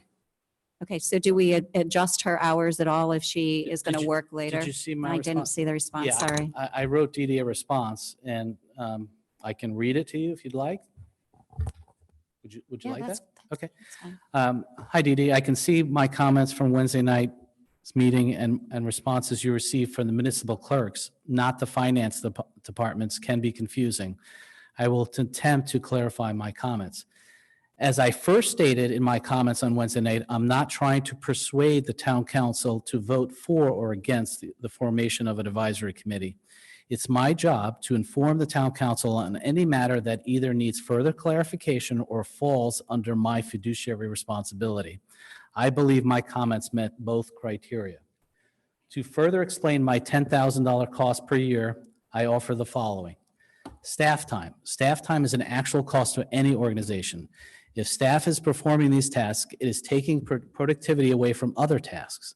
An organization may absorb the costs within a position, but the organization pays to have these tasks performed. At some time, staff may need to be added or responsibilities may need to be shifted. Legal services. It's my opinion that these types of committees are usually policy recommending boards that most likely need legal advice, research, and policy formation or review. It was stated that this committee can be run similar to the Landmarks Advisory Committee. However, the Landmarks Committee does not recommend policy. My estimated cost per meeting is based on the following expectations. 3 hours for legal fees, which is attending meetings, research, policy, review, information, review sunshine laws, et cetera, $525 per meeting. 4 hours of assigned senior staff member, research agendas, items, write reports, presentation, et cetera, $200. 2 hours of my time, review agenda, listen to or attend meetings, answer questions from the public, board members, and town council, $150. 4 hours of clerk time, produce agendas, minutes, governance of board members, et cetera, $100. 1 hour of police detail for public meetings, $50, copy supplies, et cetera, $25. Total cost per meeting, $1,050. Cost per year, $12,600. So that's what I was adding up in my head when I made that comment. Now, it can actually cost more money than when you hired this consultant you did. When we actually hire a consultant, it can cost more than $12,000 a year. My job is just to tell you that nothing was discussed about money, and these are real costs, in my opinion. Staff time is not, when you look at staff time, you don't look at that person is salaried or that person is working a 40-hour week, because it's taking time away from other tasks I can assign that to. Don't you think that's the best money we could ever spend? Perhaps, is to take care of That's our, why I like, said first, even if it was that kind of I'm not trying money. to persuade you either way. I think the same $12,000 could be spent directly paying for the expert or hiring an additional expert. I think that would make a lot more But there's sense, a and it would big- be more yeah, direct. there's- And I think that you start to get into the advisory board being subject to government in the sunshine, not being able to have informal discussions amongst themselves on topics. They're going to have to wait for a public meeting. They're going to have to wait for the next month to have that discussion, and then try to make a recommendation. The recommendation comes to us, then we've got to give it some thought or consideration, decide whether or not to go forward on it. It's not making sense to me, Peggy. I'm sorry. I just, not as a arm of the local government, it doesn't make sense to me. If you want the expertise, you have the expertise. The individuals are here, they're in town, they have access to the town manager directly. It's efficient in that respect. And to the extent you're going to spend $12,000, whether it's out of pocket or an allocation of staff time or a combination of the two, put that $12,000 towards hiring an additional expert or getting that additional expertise as a resource, and let the town use it directly. It just makes more practical and sense from an efficiency standpoint. I don't think the ecology group goes away. I don't think their input is lost anywhere in that process. I think these folks are here. They're outspoken. I've met with them. They've met with other council members. I get emails. I get input, whether it's public comments or comments to individual items on the agenda.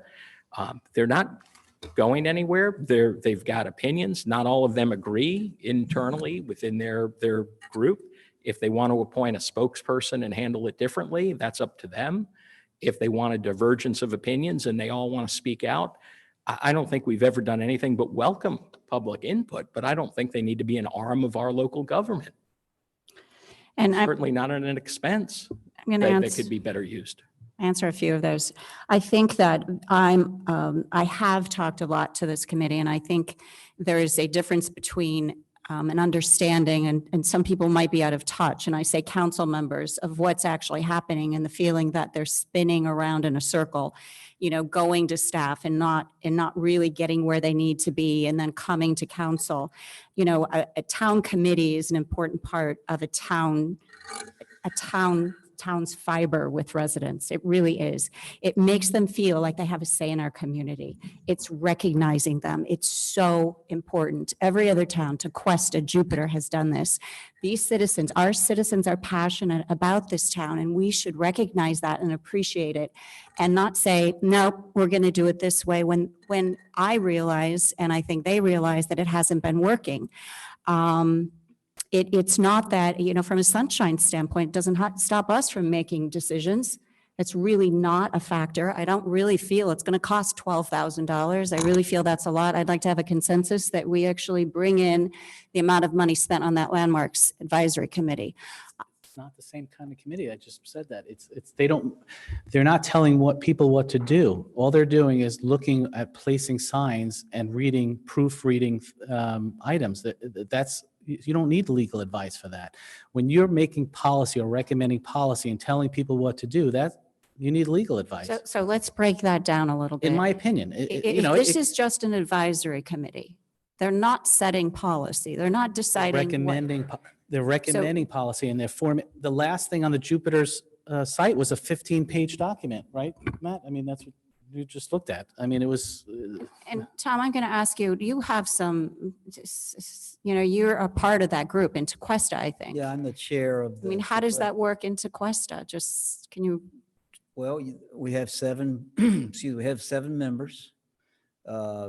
It's not a standing committee. It's an ad hoc committee that has no sunset provision in it. If the council ever gets tired of us, they can vote us out of existence. And, monthly, we meet once a month, and one of the women in the village clerk's office mans the recording of the meeting and takes notes for the minutes, and then has to go back and prepare those minutes.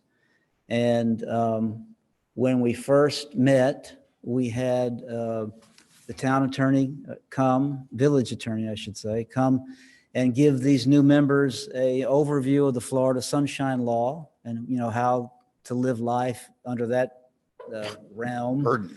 And whenever there is a legal question, I think next month, our committee will be 1 year old. And if there's ever a legal question, they delegate that to me to contact the attorney on the phone and get an answer about what that issue may be. So there is a little cost, doing the minutes and manning the meeting. And now we're doing it virtually, so that adds another, through Zoom, another layer of complexity. But there is no question, though, it is more efficient to not have a committee. I mean, that's a fact, okay? But you've already hit the nail on the head. I mean, it is about engagement and citizens feeling like they have a sense of ownership and good feeling about their community is one of the reasons why many cities have committees and, advisory boards, et cetera, ad hoc and standing, just to have good feelings in the community about the organization. I just feel it's an asset and not a detriment. And I think it would be helpful for the council. I think it would be helpful for staff. Tom, reading Dee Dee's report, she stated that your committee, I want to ask you, the council says to the committee, these are things we'd like you to look at and report back to us. The committee is not saying to the town council, these are things that we come up with and we would like you to act on these. Is that? We have both. When they created us in Tequesta by resolution, and they gave us some specific assignments in the resolution, and then they had a catch-all that said, and to make recommendations on any environmental issue of importance that, that we, the committee, think the council should hear about and or act upon. So we had both. I mean, they wanted us, the driving force for them initially was committee in Tequesta, look at your comprehensive plan. And to my surprise, there was a lot of stuff. Look at that plan and anything that has any environmental aspect to it, where we as a council, when we adopted it, said we would do something, come and tell us how you committee think we ought to go about doing that. So we're doing electric cars, micro transit, how do you improve stormwater runoff, anything you can think of that has to do with the environment. We're in it, but we only make recommendations to them for any final action. And I'd like to say, Thomas, that as much as I said earlier that I thought you did an outstanding job putting all this together, but the work product that Tequesta's put out, the resolutions that they've put forward, their interest in the environment has put them really at the forefront, in my opinion, and they should be proud of that, of safe environmental stewardship of their village. And I think this should be one of our goals as well. I support citizen engagement. I think Tequesta is a wonderful example of how knowledgeable, informed, interested citizens have helped their town council do things that they just couldn't do by themselves. If you're ready to move on, I will. The third item is what do you want to do? And I think some of you will argue that we have already done it. So do you want to consider the outdoor, what's the proper name for it? The events. The events area. Is that going to get done based on the track that it is currently on? Is it going to come back to you as a project for funding and implementation? Or does something need to be done to make that happen? No, I think we're on track to take it up in September, or was it September, October, after the budget cycle? Yeah, after budget. So After budget, yeah, that's right. You wanted to make sure. But I think we also had consensus that when we get the final rendering back on a drawing board, we're going to put the drawing board and we're going to solicit public opinion over the summer. And also I'd like it to make a run through P&Z so that the P&Z members have a crack at the diagrams that we've come up with. And We're planning all those things, Dr. Katz. I just want to be sure that we have consensus, the council, that I think is our plan. earlier, Stuart, I know you and I probably, it seemed we were in relative agreement in terms of a vision for it, but Peggy mentioned earlier something about tiered seating. She thought that was a mistake. Mhm. Is now the time to Sure. have whatever that you- discussion? If you Peggy, want to what- talk about it. What was your Yeah. thought on that? My main concern is that the needs of the community are met. And I really feel, I went out there after the P&Z meeting and I looked around and it's beautiful. We have beautiful grass area there. The number one thing that you were trying to achieve is getting really more event space, more places that were leveled in order to put chairs and put tables and let people actually, be able to sit out there and enjoy themselves. Doing that tiered aspect of this, and that's why I wanted to stake it out. It doesn't take anything to stake this out. I could go out there and measure it out based on what he has and ask a few questions and be able to put a couple stakes in different places and show you where those tiered areas are. I think we're eating up so much of that grassy area and we're going to be left with a little bit that's still grassy. And then we're going to be left with something that looks like a sidewalk. That to me, to spend, $240,000 in that area, at least we could just put in a more of a retaining wall, one retaining wall that people can sit and look out over the lake. So it's kind of like an area that you can just set up higher and look out and then level out the rest of it. The cost would be so much less than So what. I think it was described to us as being about 2.5 feet each for 3 tiers. So it's something like 7.5 feet is being, your feeling is it's being eaten up by that tiered seating area for Yeah. what's probably not going to be used much. Right. And then who's going to be on that tiered seating? We have elderly population here. I guarantee that we're not going to be walking up and down on that thing, and you're going to get kids playing on it. You've got a maintenance problem out there. You know, is it going to stay grassy? I see something more like that. It's saving some of that money and maybe doing more with the outdoor space that we have Coffee with a Cop and expanding that a little bit more. So we have more access and a little bit more hardscape for events, community events. I think that was part of the plan that was To expand it. put forth, is that was going to be expanded. Right. I didn't see it expanded as much as I thought. I don't, Joe, tell me how you felt about that and what your opinion is, because I don't know if we. Yeah, I agree with Peggy. We're all learning this real time. So when you're hearing Rob, we're hearing Rob. So we gathered as senior staff the next day, as we normally do, and we discussed this, and just to see if I was alone, or is Peggy alone, or do we agree? And we're agreeing with Peggy that this top tiered area is really functionality wise. We got a few comments. Is very important to us. The lower level is not as important to us. So making that top tiered patio area as large as possible, because we don't want to build this thing and then 2 years later said, well, we should have made this thing bigger. Because the 300 people that we have, we're going to make this so beautiful. We're going to have more than 300 people, as I stated in the very beginning. So thank you. As you can see, when you first saw, go back to number 2, please. When you first saw number 2, we agreed with you. We thought number 2 was, wow, that's just so much hardscape, so much pavers. There's not enough green. We agreed. But then when you looked at the new 6 and 7, which was 2A and 2B, well, go back to the other one, please. The 7, yeah. 7, we had another comment on the lower level. We don't want to go from one surface to another surface. So we'd rather have it all green That's on the what I thought, bottom. Stuart. But we'd like the top tiered area to be much larger, because that is the functionality wise, when we have, just like you said, Mayor, the Christmas by the Lakes, the Hanukkah celebrations, all these evening events, and the Coffee with the Cop, that's the area where we're going to use. So that's the focal area of the event. So that's the area that should be very expanded. And if you go back now to like a 3 and 4 concept, this is what Peggy's talking about. Nope, one more. Was it that one, Frank? Yeah, thank you.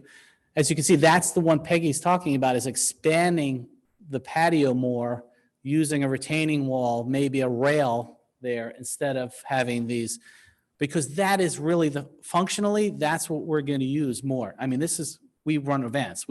So we know that event area on the left with the big curve, we don't need that area. That should be all green space. But the extended top tier patio is at most importance to staff. And the other comment was, we don't really think we need an extended patio. What do you call that? Overhead? Cafe. Canopy. Because the new one, which is 7 and 8, please, has that expanded. Again, you look at what we do there. We have Coffee with the Cop, that's in the morning. We have evening events. So that's going to cause a lot of problems if you expand that shaded area. We think we have enough shaded area already with the patio we have. So those are the 3 comments we just want to make to help you through this process. The top tiered area should be bigger. The lower area could be all grass, right? Peggy, is that what you're saying? Yeah, that's the first time I'd seen that, but I mean, that's an idea. I mean, you could actually take that if you wanted to level out this green area and take that around and make kind of an observation at the top of that, and then you could level that out, but you still see all grass, but you don't have to. I mean, that would work fine. I don't know if I agree with the shade structure. I know, think we this, might the not shade agree with that. structure is But I important. have to say what the staff Yeah, said. from a standpoint of being underneath of it in rain and in the sun, I think even in the morning in the heat here in Florida, when we're having Coffee with the Cop, it's hot. And We people, could work on that. The biggest thing was, the number one thing from staff was the top tiered area, don't make that so small, because that is functionally, that's where everyone's going to want to gather. Mhm. That's right. Is that staff? Thank you. They're saying yes.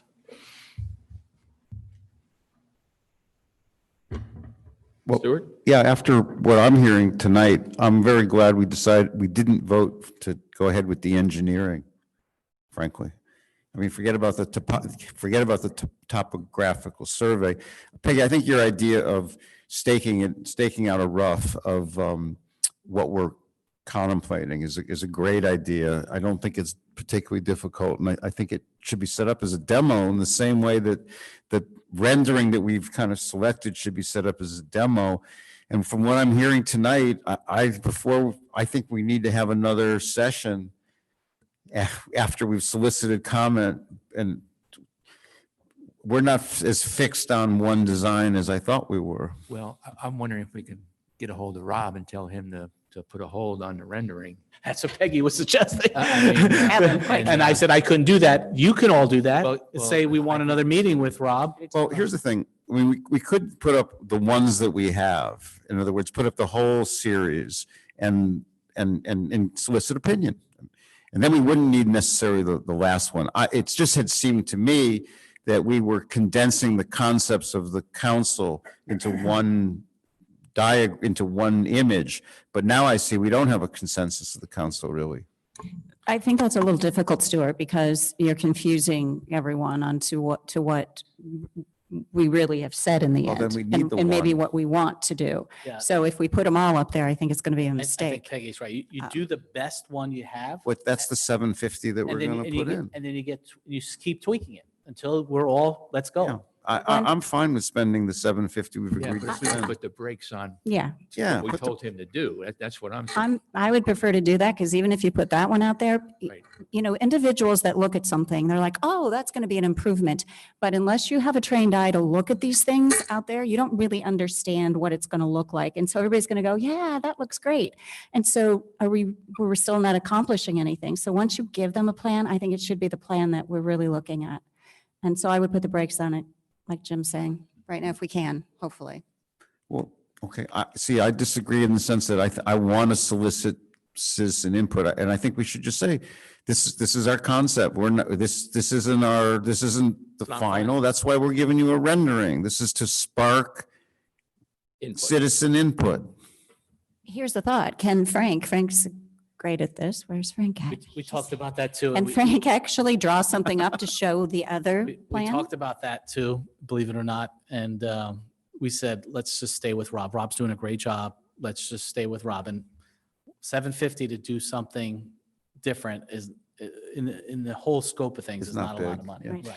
Do we have consensus to stake out the backyard and look at how the current concept would look just in space? But before you do that, before you say that, are you willing to spend $240,000 because, it might be okay or it might not be okay? Are No. you okay with leaving it green and then doing something more in the top? Because we're going down an avenue that if we're not all in agreement, we should go down that direction, even putting that out there. Again, you're going to get everybody saying, I agree. I agree with staking out. I just think we're not there yet. Okay. I mean, I'm so just we know saying what that we're doing. Right. So we're putting the brakes on the whole thing because we've said, I think we had general consensus. It's a lot of money and we're talking about being tone deaf in a way because of the Corona issue. For me, it wasn't so much, this is a long-term project. I am hopeful and confident that we're going to absorb coronavirus in the same way we absorb polio, let's say. But in terms of planning for the town, we're not planning for the summer's events, which will probably get canceled. But we're talking about planning for 10 years from now by the space that we're talking about putting in. I was perfectly happy to spend the money that we've already spent on a design concept, and I'm perfectly happy to spend $750 more. And I don't think staking this out is $100, $200 worth of staff time, right? No, we could stake it out. Stu. But It's- as far as timing is fine. I mean, if we're not going to vote on this till October, we just have to sense that this is one thing we want to see. I have a compromise. May I state? Please. Can we call Rob and just say, we want to put more emphasis on the top patio to make that larger? And more green space on the bottom patio. Because now that we're absorbing this, and just give him those guidelines, and then he'll incorporate that in the 750, and then that'll be our latest. It's not our final. It's just know. our latest. I'm just saying that I'm still not, for me to understand the stadium seating, I think I need to sort of see it. The concept as it was described to me really was this, if you look at the image, it's a series of retaining walls with grassy space. So the retaining wall itself becomes a concrete seat. You can sit on that. And when the weather's nice and whatnot, then you can lean back against the next concrete retaining wall, and you have a grassy surface to sort of like lay out on or spread a blanket or put a chair. That's kind of how I understand the tiering right now. May I? Please. Yeah. We're not just so you know, so we're clear, staff's not commenting on retaining wall versus the Tiered. But what I'm tier. saying is the tier is in sense, a series of retaining walls in each level. That can go back and forth. That's an aesthetic issue and it's a function. But we just want to comment, just want to make sure where staff is coming from. Staff is coming from top patio, needs to be bigger in our opinion. Okay. But how do you do that? That's up to you all to decide. I'm not opposed to at least moving forward for the price to get some sort of rendition so that we can get public input between now and September, October. But with the caveat of me contacting him and saying that yes. Yes, no objection. And to eliminate, as Peggy said, I agree with to eliminate the tiering and have that green. The No, the tiering- bottom will be all green. It's just, I think the question is, do you want a retaining wall or do you want to like the 18 inches, you know how he said the 18 inches, what's the word, Frank, help me? Step tiering? Step or- tiering, yeah. thank you. That's still not decided yet. I'm not sure I don't have I'm not ready to vote in or out on the Right, step I don't- tiering. I don't think you What do need to be. what do you see, Jim? Do you see like a little retaining wall there? It doesn't seem like that is the elevation is that different out there to me to even absorb all of that, but the tiered part. But if we put a wall and flatten that out, but it doesn't need to even happen. Right. Like we're talking about, we could save all that money Peggy's and right. just I do mean, the it can be upper done. event area. But we can't put it, I don't think, I mean, with what you are planning, Joe, I think it's a good idea. Give them something closer to what we're looking at versus. I'm not opposed to that. And Peggy, I'm not opposed. The idea, as you look at it, I think your thought is on track until you know how much that 7.5 feet eats up. That starts to really impact what you might want to do with the lower section. So I think Joe's instruction and, let's see what it looks like. Let's get some citizen input. Let's give it some more thought and let's pick it back up in September or October and see where we go from there. Yeah, I agree. Are we, I just think it's in our own selfish best interest to present our plan to the community instead of, this way no one's going to say, oh, you sprung this on us, really. And then you're spending $250,000. I like the idea of doing this the way we're doing it. We've done a design phase. We'll take a pause. We'll get input all around. And I think it'll make it people have a greater sense of ownership of the final product. How do you envision receiving public input on that drawing? Do you put it online or do you put We do some both. presentation boards out here in the We do. lobby? What do you do? When we get a lobby back, we'll put it in the lobby. Okay. We have a half a lot. But we'll do both electronically and both. And Okay. and Andrea gets the comments and it's a good discussion. That's what we did very successfully with right upstairs with the Okay. library. I don't know if anyone else had a chance to talk to any citizens, but they're amazed that we would even consider putting that kind of money into that community event center. So far, what I've experienced Well- and the people that I've talked to, that's just a lot of money to do the original plan. Now I Right, understand we've let's- changed that, so. If you look at 2 again, 2 is a lot of hardscape. What we're talking about is not that much, is a lot less hardscape. So let's not throw around this. you're going to have hotspots all over. Right, now that we're I'm sorry? changing You it. have hotspots all over the place with 2. Right. You are. It's too much pavers. It's too much pavers. No, but I'm just saying it's very costly. Right. When we're talking about, I think it's going to be a lot less costly. I just have one question. Are we eliminating the tiering on this rendering that you're going to ask Rob for, or are we? I don't want to. No, Okay. no, My concern with the tiering is falling. Is what falling? Absolutely. just, Safety. maybe he can do I- both, one with tiering and one with a retaining wall. Perfect. But I didn't hear what Jim, Older people, they're going to slip and fall. They're not going to use it. You're going to have kids and dogs up I- there. I'm sorry to say. Jim, what was Am the I- word? I'm Did you say open-minded on it. falling? Yeah, I'm open-minded too. It's a safety issue. Safety, liability, Yeah. right. Andrea reminded me, and she's so good. No, With the 750 was just for one, so Yeah. we're serving unlimited beer out there, wine. I mean, this is what we do. Right, exactly. again, I think we should pay the extra and get both and look at one with, because I don't think you've decided yet between both, the retaining wall, and keep looking at it. Well, there's no rush here. Let's get it I right. agree with that. I'm okay with 1,500 for 2 drawings. There you go. I'm in agreement. There you Here, go. 3. We're I mean, good. if one is good, 2 has to be better. Peggy will Don't offer them 1,500. Just tell them how much. So let me ask you a question at this point, folks. We're approaching being done. Do you want to take a 5-minute break and then come back, or you just want to keep rolling right along? If we're approaching being done, let's roll. Let's roll. Well, do we have to finish? I mean, can we keep going with some of the other items? And it's a well, shame to come together and All not. I'm saying is we're close. You may prove me wrong, but Oh, you mean close to finish the entire goal setting workshop? yeah, we're Unless- getting. But isn't that something that is that not something that we could talk about and adding some more of our goals on We're there? getting to that, but I'm just saying it's coming along. It's coming along. I thought you were newlywed. You want to get home quick. Oh, are you talking about dinner? I want to take care of our town. I'm going to start nibbling on my little dinner here. All right, so here, let me go Yeah, I'm over. gonna eat the Let fork. me indicate to you where we are right now. I think it's good news, okay?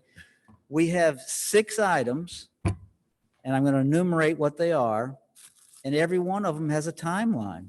Remember the SMART thing about a goal is, when are you going to get to, when are you going to finish it and all that? So number 1, and these are not in order, it's just they're on a list, okay? Level of service for the surroundings of the lake. Implementation of state-of-the-art environmental stewardship. It's underway. You're going to get reports from an expert taken care of.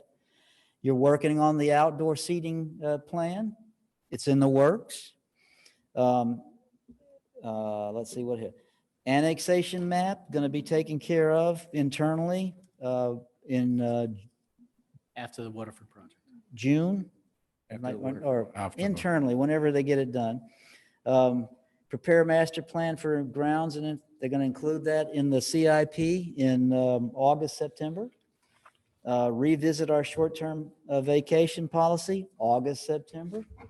And that's every item we had on that list. When you break it down, without saying 1, 2, 3, 4 and ranking them, they're all going to get taken care of. So we can now move on to what I think Mrs. Wheeler was alluding to, and that is how do we address other submittals of importance or other ideas that people have? What I did here in your spreadsheet on Exhibit C, you'll see over to the far right is a column that's labeled multiple supporters. Right. These are 1, 2, 3, 4 items where 2 of you voted for it, but the way you voted for it didn't cause it to rise to a number 1 or number 2. But still, 2 of you thought it was important. So let me tell you what those were. One was support, promote, and sponsor senior programs. Second one, enhance citizen engagement through modern audio, video capabilities. The primary objectives are to improve our ability to conduct the business of the town more effectively and to allow for the needs of a highly seasonal community with diverse property owners. And the third one, why did I have 4 at one point now? Yeah, the 3? fourth Pelican one Lake was was number one. 1. Pelican Oh, Lake. okay. And then the last one is step up town grant pursuit. Consider hiring contractual grants coordination firm town should acquire additional grants or perhaps look at more in-house grant writing. Do anyone want to add these items to the list of things that we're going to focus on in the upcoming year? Or how do you want to deal with these, or you want to just forget about them? It's No, I think they're, your choice. I think we can knock some of these off right away. I mean, some of these we can discuss quickly, and I think we're moving through things fast, which is really great to hear because it's nice. I feel strongly about the audio video, and I do too. I think that, we got caught flat-footed. It's not like this is a new idea. Before I was on planning and zoning, I stood up in front of this. I said, this is inadequate. And I think that in the modern world, I foresee a time when we have a real town council meeting with all of us sitting here, and all of us have laptops in front of us, and we do a Zoom sort of meeting, which is a hybrid meeting. And we have input from the public, and it's not such a hoop-de-doo, but I think clearly, if there's something that comes out of the last couple of months of rancor about having meetings to have meetings, I think that our audio video two-way communication with our population is very important to me. And I think I was trying to get a consensus on this at the last meeting when we were cut off right at 11. But I'd like to see us get a consensus that this is extremely important to our town, and to have that ability to engage through audiovisual. So let's talk about, okay, if we could talk about that, that would be great quickly, and see how everyone feels about it. Stu and I that was one of our four. I both of agree us. with the vice Super. mayor. So I'm We have on. consensus, yeah. So Thank you. Did I hear it right? Stuart and Jim are in favor of doing virtual meetings? No, not virtual meetings. I don't, the ability, but Oh, the ability, okay. I mean, The reason I say that is I attended the Tequesta workshop on, what day is this? Monday night. Mhm. And they voted to spend $2,000 to, from now on, have every meeting, even when they're present, to stream it live for the people wherever they may be to see it. I'm in. We're doing it. You're doing that? Okay. But we're not really. Sort of doing that. Well, we're streaming it live, but there's other things, there's other things we can do. That's Yeah, what you're saying. well, that's why the word is enhance. In other words, we're doing it, but I think that we're doing it in a extremely rudimentary way that doesn't allow two-way communication. And I think the concept that was just described of putting a monitor in front of everybody and everybody's appears on, that's what, when I saw Palm Beach Gardens and they were in their conference room, that's how they did it. They all sat at the conference room. They all had a monitor in front of them. But I think this is the model that we need for the go forward. It'd be great when one of us is away. It's great when our people are away. We have a very seasonal population. I think the ability to have on our website, let's say, this is the time for a town council meeting, tune in.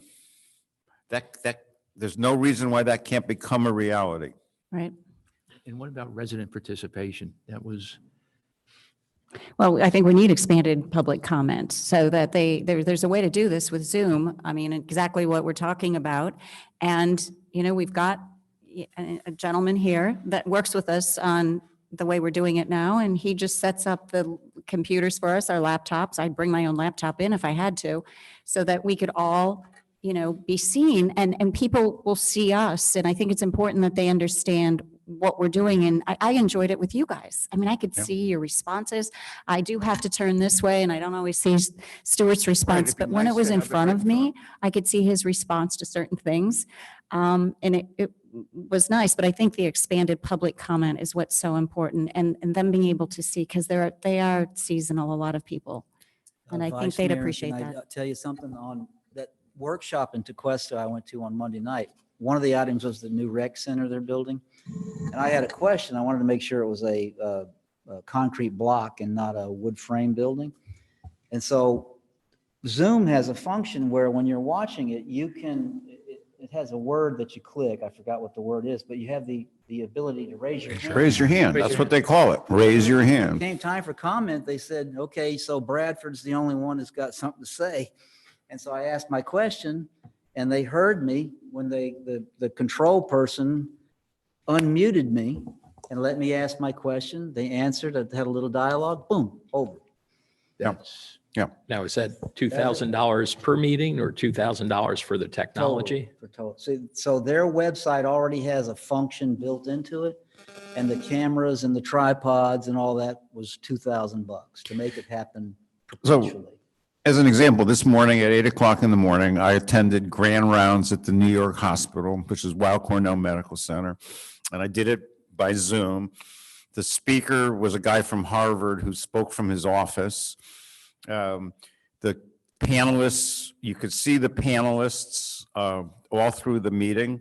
If you had questions that you wanted to ask, there was a chat function where you could type your questions into it. You could also raise your hand for permission to speak. Speaking worked through a staff member who was the one who was the gatekeeper for putting you on and off. It was a very efficient meeting, which has now broadened the scope from just people in New York City to invited guests. They probably had 500 people on the call. And I don't really feel that we have to, I mean, you don't allow someone in that's not been registered either. You don't allow them to talk. They can't just go in and hijack because you do have control of that. I know we've had that problem with. We'll have all those people from Tequesta calling in. I know Brian Mask had that problem, and so did I don't know if DeSantis, somebody else, they had that problem because people would call in. I don't know what system they were using, but I think Zoom has corrected that. I don't think they have that problem. It was Zoom, but they made a lot of They've improvements. enhanced it. They Okay. enhanced it. And I'll say that by using this time to virtually attend like the Palm Beach Gardens Council meetings, I've learned a lot just by watching the way they do their flow, and it eliminates first of all, the hassle and the drive time. So I probably would listen to more municipal meetings, or if they were readily available. I think we have to look for silver linings in this stupid pandemic, and this, I believe, is one of them. Joe, I know it's the two-way communication aspect and the expense associated with trying to find the right technology. Where's staff on that? I know it's been an ongoing. We need staff Search. help on this one, but we have the Zoom platform. We've paid for it. So there's to get citizens' participation, we can do it. It's just, you tell us to do it. So we could try it and see how it works. It's you go in a waiting room. You raise your hand, and then the problem is, how are they going to see it? They're just going to see it there, right? Right. We'll have to set up the TV like we did the previous time. They would Just- see it on the TV out here. Just so you know, it's a lot easier when you guys are home, believe it or not. When you do this hybrid system, it's harder. So what we're doing right now is more difficult, but just so you know, we're doing everything correctly. By us just want to make these statements, by us forming a YouTube channel, and it's all closed caption, we're doing everything legal. So just want to make sure you all know that. There's things out there that I'm not going to talk about the legalities of them, but we're trying to do things the right way, which is closed caption. As soon as we upload these things to YouTube, they are closed caption. So for ADA, we're all good. But we do have that capability. It's just, it would be easier if you were all home. But by doing it here, that camera is a so-so camera. So do you want to invest in real audio, video? It's six figures, believe it or not, because you have a camera like West Palm Beach and the county has.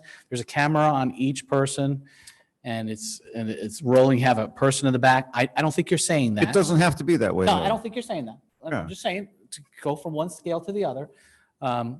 Zoom costs us $15 a month, so that's.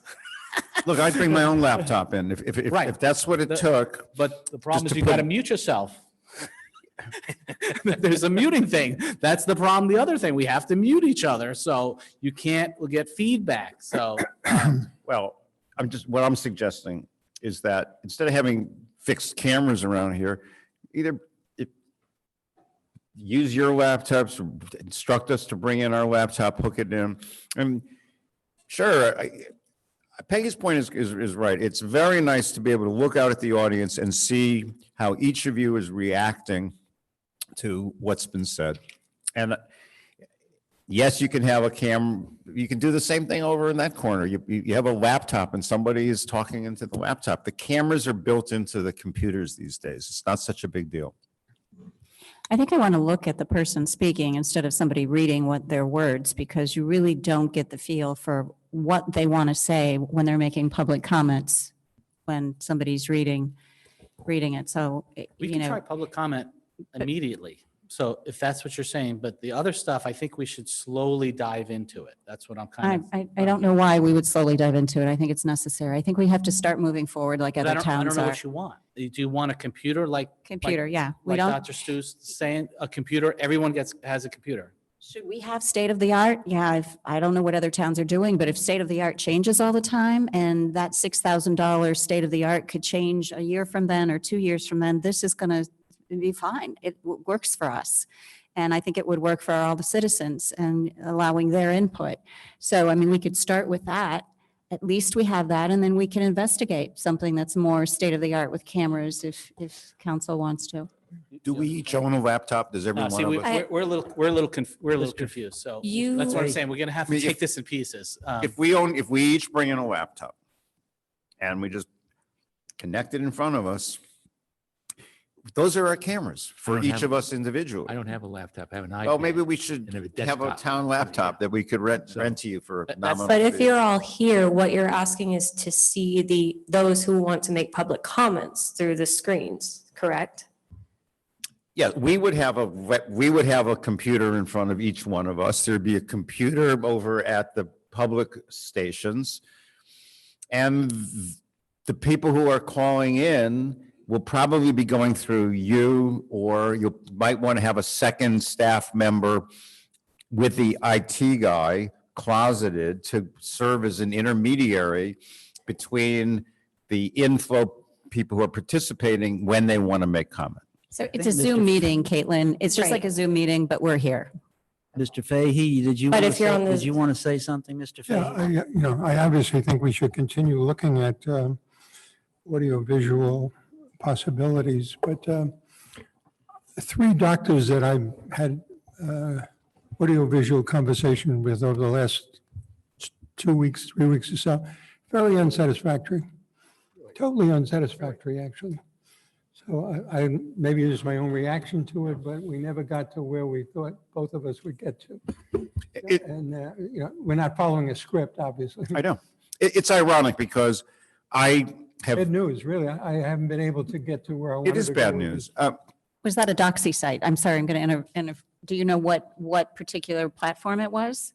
So platforms are created different. I had the same experience. I'm sorry, Stuart. Okay, no, The that's same important to me. experience with my eye doctor.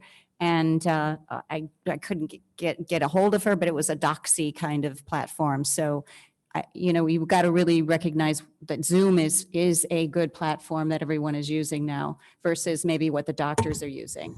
I There was, just- 3 apps. They all 3 of them had different apps. I'm trying to think of the names of them, but I had them download the apps and we went. And I'm not sure.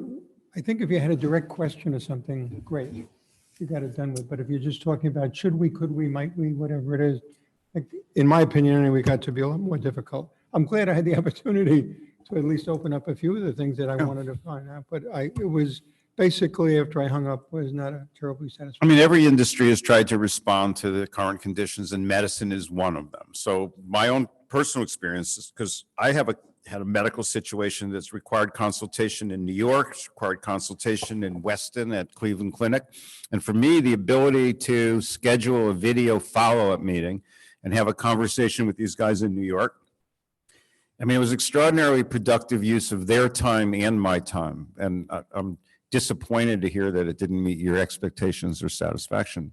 I It was think their you might be, platform. you folks may have been talking about 2 different things Okay, and not knowing it. okay, So let me explain what I thought I was hearing. all right. So So in the COVID-19 world that we're currently in, places like Palm Beach and Tequesta, they're still having their Zoom, well, Palm Beach doesn't use Zoom, but Tequesta's having Zoom meetings where the mayor is at her house and no one's in the building.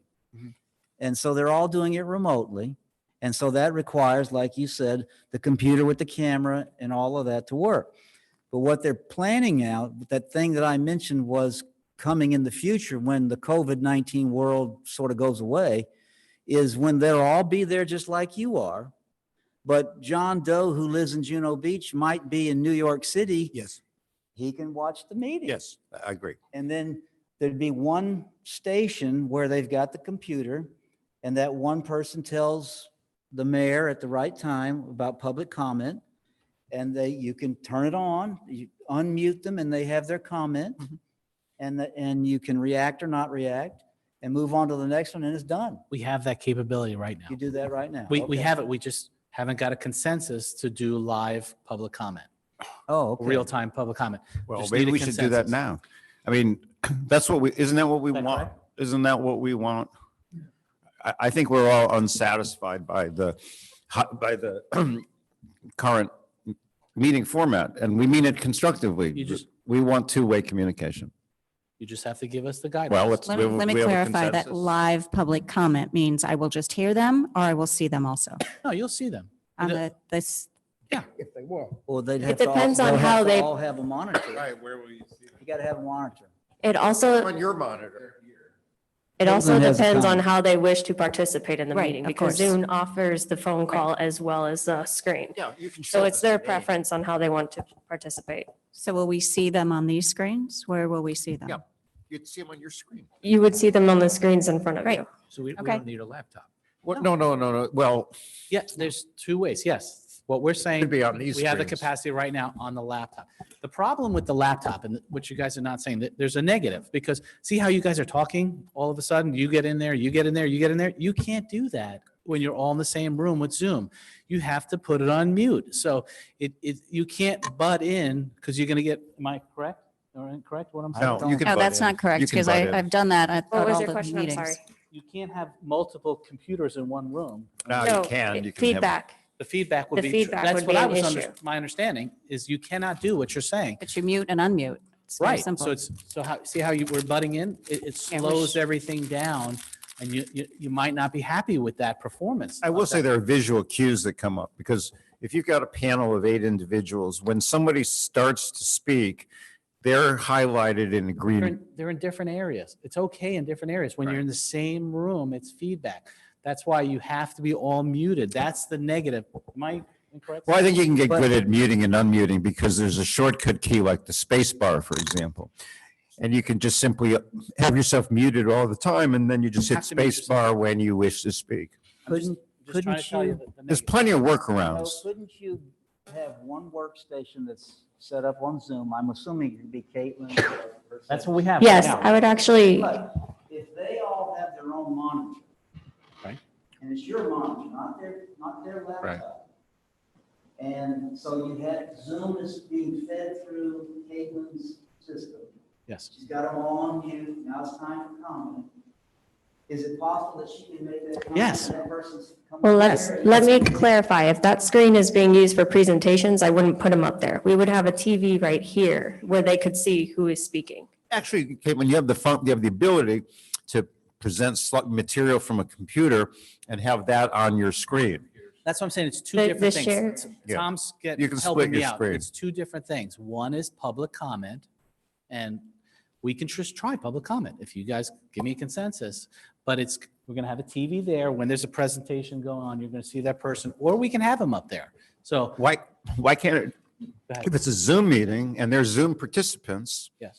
then when the participant is talking, they show up in a highlight box. Not all of them, doctor. Some of them only come in through, say, their smartphone, Yes. and they don't want you to see their video. But that's their privilege. In other words, somebody can just have a box that has their name on it, Yes. or assume they'd have to have their name on it because they have to identify, yeah. It either has a name or their phone number. But you could put your picture on. In other words, I could put a picture in there and We're saying- not even be here at the meeting. We're saying the same thing, Dr. Katz. Good. on public comment, we can try it on next meeting and have it live, and somebody can raise their hand and she would see it, correct? And we can move them in, and the mayor would say, is there any public comment? We'd say here, and they would virtually show up on that TV or on that TV or both. Yeah. Can we see It how many would- monitors on the The desk? monitors. Oh, we can. That TV is that TV, same thing. Okay. Should we have additional monitors up here, one per person? We could try whatever you'd like. The way that we did work was that the TV was here. We had all the materials here and you could see the TV. We put I'd like a rather- 40-inch rather. TV right there. Trouble is, there's no mic, is there a mic, Hmm. there's no microphone associated. No, but you'll hear them. No, but you have your microphone. Well, that's why I'm saying that maybe the best idea is for us to have a laptop per council person. That- But like I it wouldn't said, work that way. That complex, that's another complexity to the issue. I'm just looking for Because the the muting and optimal non-muting, so solution. that's why I said, maybe But we, you heard the YouTube that I asked be played through that speaker system that's right below the screen. You're gonna get that same audio. yeah, the audio is going to be great. when that person's talking through. Yep. what Caitlin Yeah. was Yep. talking about. That's So- fine. Joe, As long as, I'm sorry. did Go ahead. someone- Okay. go ahead. Just, I'd rather see them here than have to look so far No, away you over will- there. you will see We'll them. see them. Okay, You- great. You will see them there unless there's a presentation. Then you can't, we'll have to pick which one, where do you want the presentation? Where do you want, you see what I'm saying? But most likely you will see them there. So you're gonna do it, everybody agree you're gonna do a dry run at next, when you're ready, whenever you're Yeah. ready, Joe? I mean, my feeling is let's try. If it works, great. I'll be shocked. And if it needs to be tweaked, we'll tweak it. So staff's been looking into this. I mean, the pros seem obvious. Are there cons that we're not considering here? There's always cons with electronics. We don't know the uncertainty of it We, all. we ran into that at the last meeting, but But we can try it and see how it works. We have the capability. Zoom has done a lot of things in the last month to make these things available. So we would just put something on the agenda if you want to participate virtually. We'll explain that process on the agenda, right? And then, go ahead. Yes. Go ahead, you want to comment? She's more an expert than I am, so. Just to do, we would just explain the instructions on the agenda on how to access the meeting, like you get the Zoom phone number, contact, and the link. We can post that information up so people can participate in that way. Once they enter the forum before the meeting, we'll have to instruct them at least 15 minutes prior and to let me know which item. But I can mute them all once they come into the meeting until public comments are open. great. Did you understand? Because they're Bring not them- going to keep be them in a watching waiting room. the YouTube anymore. They're going to be participating in a Zoom meeting because we're doing two things at once. Now, So- it's just, go ahead, Peggy. I was just going to ask if they're going to see us. Can they see us up here? I don't think unless we. No. So what they see is right now what's being You put on saw- YouTube. We're using the Zoom platform to live stream to YouTube. So what this camera view is all 5 of you, Joe, Len, Mr. Bradford. That's what they see. All they see is, they see Dr. Katz better But- than the mayor, believe it or not, because it gets faded as it goes that way. But But what I'm suggesting is, I really like the idea of each one of us having a laptop, each one of us has a camera, each one of us is able to see as we, I don't want to do both things at once because I think that has some limitations. From what I recall, I don't think that works if everyone's in the same I don't room. think it works. okay, You would have to be at your each individual house. We can ask the IT person. maybe we can even try it. And I think from that We standpoint, have tried it. We've had Zoom meetings and the other. I think the workaround for that- Feedback was incredible, right? Yes. The You're saying- workaround for that is to mute everybody, and when you have something to say, you press the space bar or whatever the workaround is. Sure, you can do it that way, Yeah, and I think that's the best way to avoid feedback. but it has limitations. Practice makes perfect. If you start doing it, you'll all get better with it. Caitlin will get fantastic at it. Yeah. And the key, in my opinion, is the control person.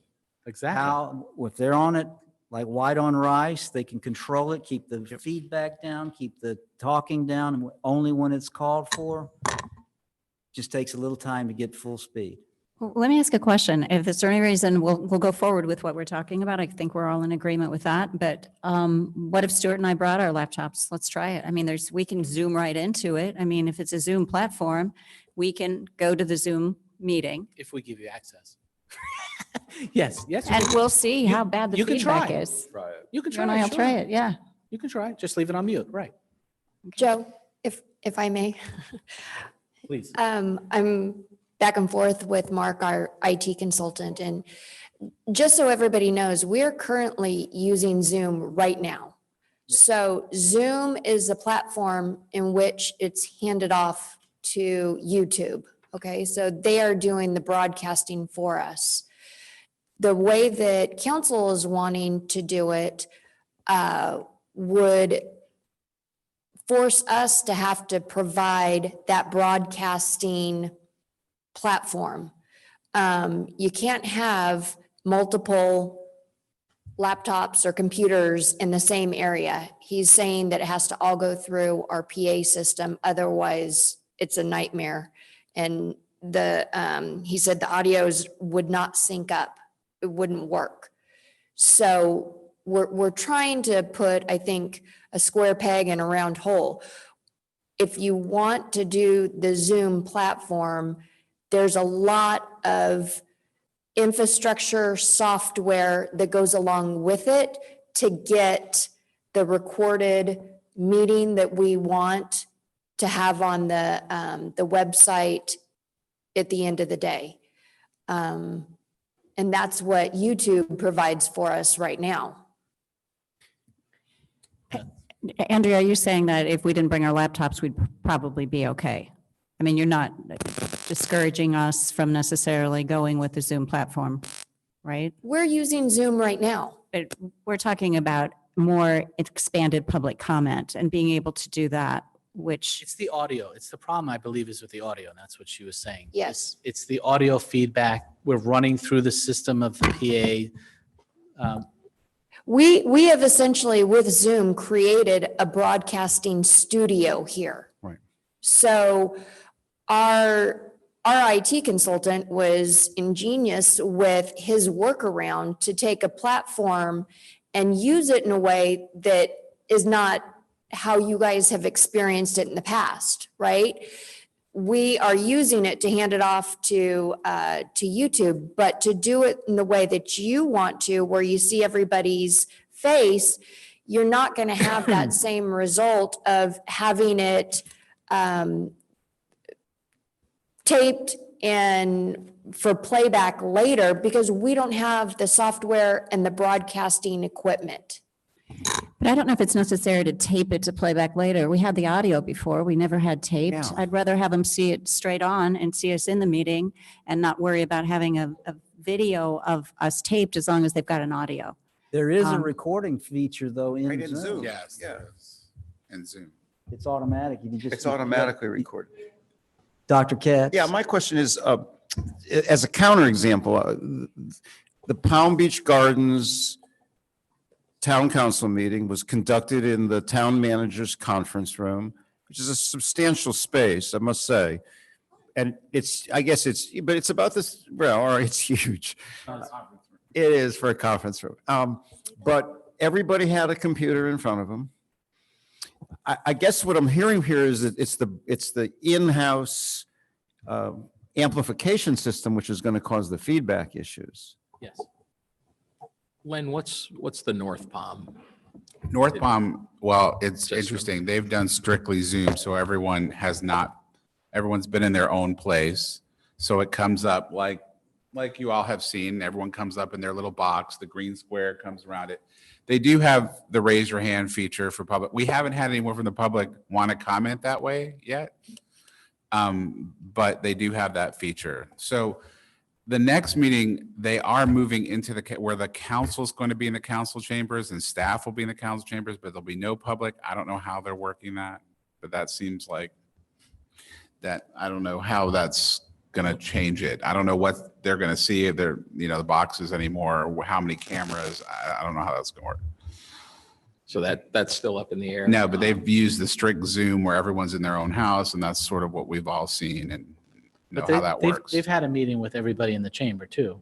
I saw it. I watched. They you did at the in beginning, the very beginning. Yeah. Yes. I watched your head. and they just broadcast it, right. Yes. I believe what Matt had said also is that with the Zoom platform with North Palm, they only keep the audio recording. There's no video. Oh, they don't have the video on the website. which is Well, that Isn't that's that fine. We only have required? to keep the audio. Caitlin, is audio all that is required Well- for Florida law? Once you record it, it becomes a public record. It's not required to be recorded at all. All that's required is minutes under the Sunshine Law, but once you record it, it's a public record. So you have to retain it according with the schedule. Audio and visual. If you've recorded it, you have to retain it. If you have the video, it's a public record. If you haven't recorded it, it's not. I think, I could be wrong. I'm not a Zoom expert not at all, but I think that all Zoom is recording is the audio. It could be, because in North Palm, if all they have is the audio, then maybe that's all it is recording. I don't know the answer to that. I went to a virtual funeral yesterday. You did? I did. It's horrible. Should, Sounds like And it was recorded though. You're So all I think they would interested. record the video as well as the audio. Right. right. I think we should go forward with, What, I think we take baby steps, do the live, as I call it, live public comment. That's fine. Yeah. And I think the then- word is robust. I think the council, the consensus of the council is we want is a robust, audio video system is we can reasonably put together given the constraints of our environment. ask for consensus and we will do whatever you tell us to do. well, from the sounds of it, robust has a six-figure price tag attached to it, and don't baby know. steps have a minimal know. price tag attached. I honestly have no idea, Jason. Same here, and that's why I'm not. Same here. Well, but the direction I think that we all want to go to is to enhance two-way communication,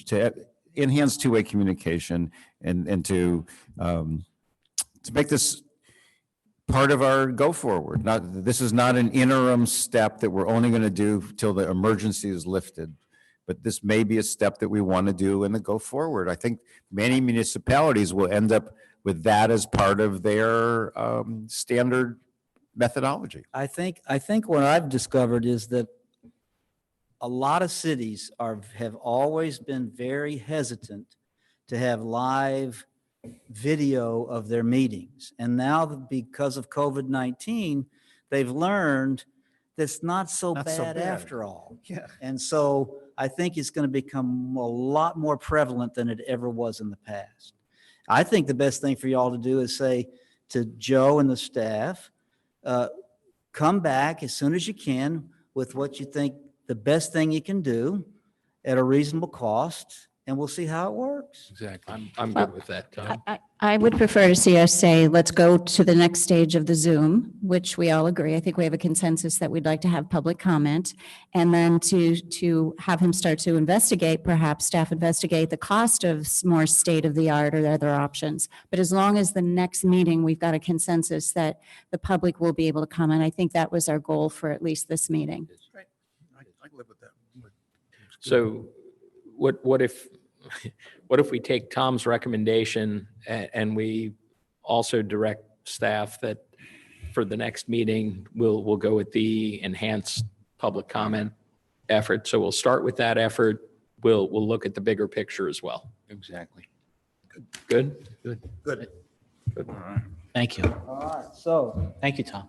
what about, as an outsider, when I've heard you all talking about the outdoor activities project, I've assumed, with my limited knowledge about Juno Beach, I've assumed that you're going to use that to expand some sort of a senior/community programs that you may already have. But so is that in the realm of supporting and promoting and sponsoring senior programs, or is it just totally unrelated to that at all? It's a little different. Okay. Do you want me to talk? Sure. Oh, okay. It's a little different. You know, you look at robust senior programs like Royal Palm Beach, and that comes to mind, and they have like monthly meetings with the seniors, and they plan little getaways. Obviously, we can't do that right now, but we can't even do the first part right now. But in the future, that's how we were envisioning. Try to look at what other cities are doing, how they're being successful with their senior programs, and mimic some of the things that are successful. Is this going to be limited to Juno Beach residents only? It's up to you. A lot of them are, some of them are, and some of them are not. I know that for a fact because my dad was participating in some. Did you have in mind some programs that type of, not just type of programs you might have out here once it's built? Well, it's really, you have it indoors. It's all about food. You have a lunch. And you have food. And then they just love to talk to staff. So you bring in a staff member. That's one thing they do. And in some of these cities, one person, will rotate and we'll have lunch with them and they can ask questions. But then they form little committees and say, let's go here, let's go here. And it's a gathering of seniors, and they know the second Tuesday of every month they're going to be here. I kind of, when I saw your Kimley Horn plan, Right. it kind of looked like a mini amphitheater to me. And I could envision like a small jazz band under that gazebo and having a little music and people sitting around outside and listening. Have all that, yes.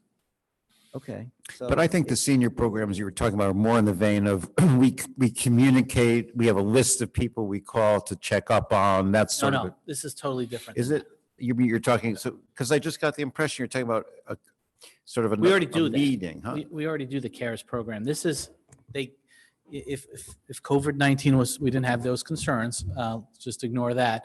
We would have the second Tuesday of every month, they would come here, we would have a pizza party or something like that. Like We'd a have lunch some and kind learn. of theme. I'm sorry? A lunch and learn or? Lunch and learn. Oh, okay. We, and it spurs off. Then they say, let's do this, let's do that. And it's just a place to gather. Okay. I'm fine So- with that. I like it. I like that idea.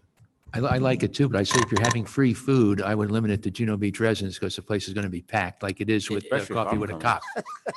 So it's- Yeah. I'm just Right. telling you. Yeah. Yeah. It's, No, you're right. I think know that's there's been that's a lunch or two important. where Matt's had to put the clamps on one or two individuals. We have a budget. Right. It's true. Plus, I must say, I was, I went to the 50th anniversary dinner for the first time. And of course, I'll never qualify. Even if I can add them all together, I won't qualify. But to me, that was a great event. It was. I mean, It is. it is. It's a super event, and I'm delighted to see this downtown do that sort of activity. So when I heard about senior activities, that's what first came into my mind. I think that's very cool. So there you go. Thank you. Yeah, and I'd like to see more organized senior events in town. I agree, it should only be residents. I think that I'd like to see citizens put in on what they'd like to see. So we could put it in the newsletter and say, what would you like to see us provide for senior citizens or citizens as a group, and see if It's there's all on anything hold that. right now because Yeah. it's kind of Well, weird. and that's But- why we have but I time to mean, do after this. things settle down, I would. Right. As I- a card-carrying senior citizen myself, I'm I not, support all this, really. I am not as fond, I'm not as fond of trips, only unless it's organized outside of the town. I think there's a liability, responsibility that the town takes on if they say organized by the town of Juno Beach. If somebody wants to do that outside of the town, I up don't know to how you. We everybody could- else feels about that. Like The out- feedback I got for I mean, some of them, there just weren't enough signups. And then for others, there was a lot of positive feedback. So I think it just, I would be open-minded with let it just go organically. Start it off Right. with something, get some input from the folks that show up. See what they're looking for. If they prefer to just come and have a lunch once a month or whatever it is, or if they actually want to, go down to what's the Murakami or something like that. I mean, there all kinds of options are out there, and some of it they may want to pay for, and some of it they may not be interested in. And Excuse me, do we have the program in effect for people who live alone that they call in? Yes. Civic Association. Chief, how's that working? Is that working pretty good? It's not being run by the police department. Excuse me? I probably let somebody else comment. It's run by citizens and with a staff member and the. How's it working? Mayor, you want to comment? yeah, so it was one of the issues with when COVID started. We didn't get, it didn't take a lot of traction. People weren't really interested in getting a regular phone call just to have company. When COVID began, I reached out to Joe, to Caitlin, and also to a couple of volunteers and to Karen at the front desk. And there was an effort to make sure people weren't isolated. Sure. You know, we just wanted to make sure somebody was reaching out to touch and I think make that's sure they're great. okay. Couple of volunteers were able to make the handful of phone calls. Some people made some new friends. The feedback on it was very positive from both the volunteers and I think the individuals. I think the town staff did That's great. great. 20, 30, 40, 50 people. I think it was less than 20, but I think that what started to happen is people started to put a bug in people's ear to say, if you That's haven't great. seen someone leave their condominium or their home to go to the grocery store, you just haven't seen them outside in a couple days, let's put them on the list for at least a phone call. And I think it worked reasonably well. I think I Yeah, got I only think positive that's, feedback on it. That's got- very, we got very positive positive. Really, that's good stuff. And I think, Mayor, that originally originated from a workshop that we did, and we discussed, some other options, and then, kind of mutually all said, contacting people would be a good idea. And I don't think it really actually kicked off at that point. And then later on, got more legs. And Jerry, from the Civic Association, is one of the individuals that were contacting people, and she didn't get a good response. I don't think they had a lot of people It wasn't a needing that, long- but now with COVID, I think that was, it's become very important. Is there consensus that the support, promotion, and sponsorship of senior programs should be organic along the lines of how the mayor spoke about it? I think this thing that you end up building out here is going to generate some demand for more senior events and activities, but I think you can just play it by ear and see what they start asking for. I agree. We could have the Senior Titan Games. So organic sound okay for senior programs? Organic is a good word. That seems to get a You lot might of not be buzz. aware of it, but Yeah. Juneau Beach has some seniors, and we don't really have many programs. Some of this, I think we're saying, is built up from the people themselves. What do they really want to do? I mean, of the towns that I've been at, almost all of them have a room or something where they play cards, where they do this, where they do that kind of thing, I think. But it's usually led by people who have an interest in whatever it is, and maybe we make that facility available. I understand. Well said, Frank. Tom. Perfect. But I do think it tracks our demographics. I mean, we're not talking about setting up a youth soccer league, for example. But with It's three. organic. Pickleball. But because we are a town of mature, intelligent, wizened individuals, then we should be orienting our programming towards our demographic. It's a no-brainer to me. You want to be specific on what we're talking about there? Let the people come Decide to the you future. and decide and tell you what they think they'd like to see. All right. And it has no fertilizer on it. And maybe we can all come at the next meeting with some ideas and suggestions of people we've Well, talked I to. think it's And all on hold again. I don't Yeah, think we're going but to do we're- this for a while. we're going towards that goal, Yes. is all. Yeah. So this last item where we had two people was called grant pursuit, okay? And let me tell you, I was waiting for this one to share with you my thoughts about it. Grant pursuit, it can be important. However, if grant pursuit does not actually work well if it's random. So for example, Andrea, I think maybe you have a lot of involvement with that, but if she's going along doing her thing and one day somebody, the council just out of the blue says, we're going to have this project and we want you to go get the grant money, that doesn't work as well as if compared to if you have a capital improvement program and we're going to do this thing and this thing and this thing in year 5, 4, 3, 2, and 1. Now she can look at that and start planning how to go get grants that may be out there based upon the schedule that you have. So Well said. It's very important to live by the capital improvement program because that's going to drive a lot of your demand for alternative funds to help you pay for this stuff. But the person that you assign grants to, they need a roadmap. And that roadmap is capital improvement program. So they can know when they say, I've got to push this button with the federal government 3 years before the money should be here in order for the money to be here. And then there's state grants, county grants, and on it goes. So she will learn over time, or her predecessor they'll all learn, okay, they want this done in the year 2023. This is when I have to start getting that grant money. And so what I'm saying is grant pursuit is fantastic. It's something that everybody talks about, but if you don't live by that capital improvement program, it doesn't really work so well, is what I'm trying to say. Would you happen to know, Tom, whether there were groups of organizations that produce grants, but they specialize in certain things? Well, this is Yes. kind of a more open field, and it's, There are two types of firms that do grant acquisition. There are those that do everything under the sun, and then there are those that are specialists in energy, for example. Energy is a big one. Energy conservation, clean energy, electric vehicle charging stations, all of that.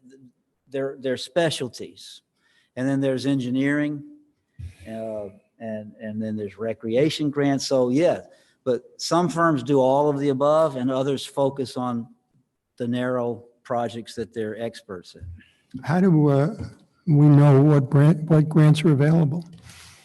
Is there a grant board someplace where you go to and you find out that There is one of the tools that I use is I go to grants.gov. Grants.gov Oh, is so they're listed put out there? by the Okay, great. federal government, and it tells you virtually every grant program that the federal government has. Most of the state grants are a function of the federal money flowing to the 50 states, and now they have this money, and then they distribute it to counties and cities. So once if you're tuned into that grants.gov, that gives you a big indication of what may be coming down the pike in your particular state and ultimately to the city. Good, thank you. Tom, Yes, sir. the town works with RMPK. You've heard of them? Who is it Is it again? RMPK? R&P. It's a company that specializes in grants, and supposedly, Andrea, help me out here, but they are always looking for any grants that may apply to us, and then they contact us and see if we want to apply for that grant. Okay, are they based in Delray Beach? No, Jupiter. Okay. Yeah, I've used a firm of two ladies that are lawyers that are based in Delray Beach. I hadn't heard of this firm, but I'm sure they're just as good as those gals. But you tell them what you want and keep the eagle eye out, then they'll let you know.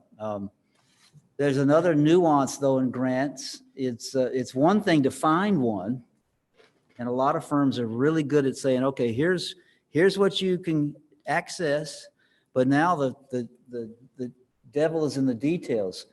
Are they really good at writing grant proposals? Grant proposals has a lot to do with how you score, knowing what the person in Tallahassee or Washington, D.C. or Atlanta, what they're looking for. We didn't rehearse this.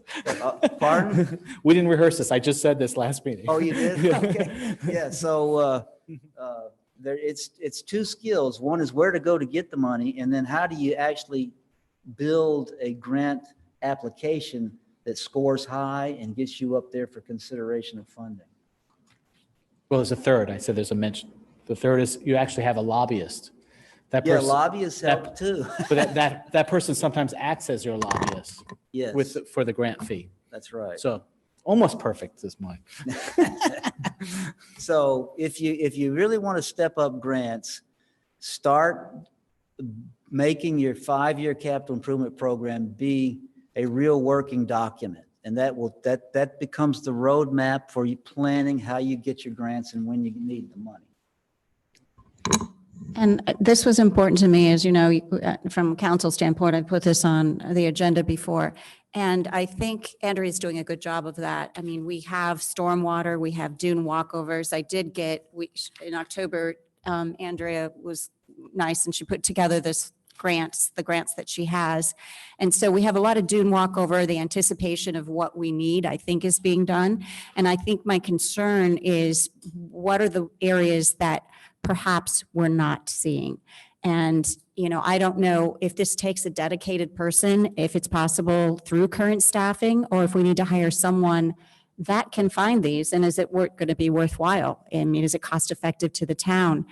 I know that the Palm Beach County I think the manager, administrator, she said that the site, and I think I mentioned this at a meeting a year and a half ago, that there is a site, and she printed it off for me and gave me so many grants that were coastal grants. And as Tom was saying, clean energy, engineering, recreation, and those are the ones that I want to make sure we're getting, because they're there and it's free money for the town. Now, maybe we don't qualify, and I know there's a lot of, hang on, Joe, I know there's a lot of issues that maybe we won't qualify, but we just have to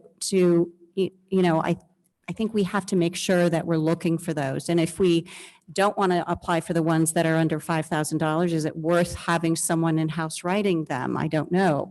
But that whole process, I just see some of these grants as a way to bring money in. And I guess we have to look at it from a staffing standpoint and the value. And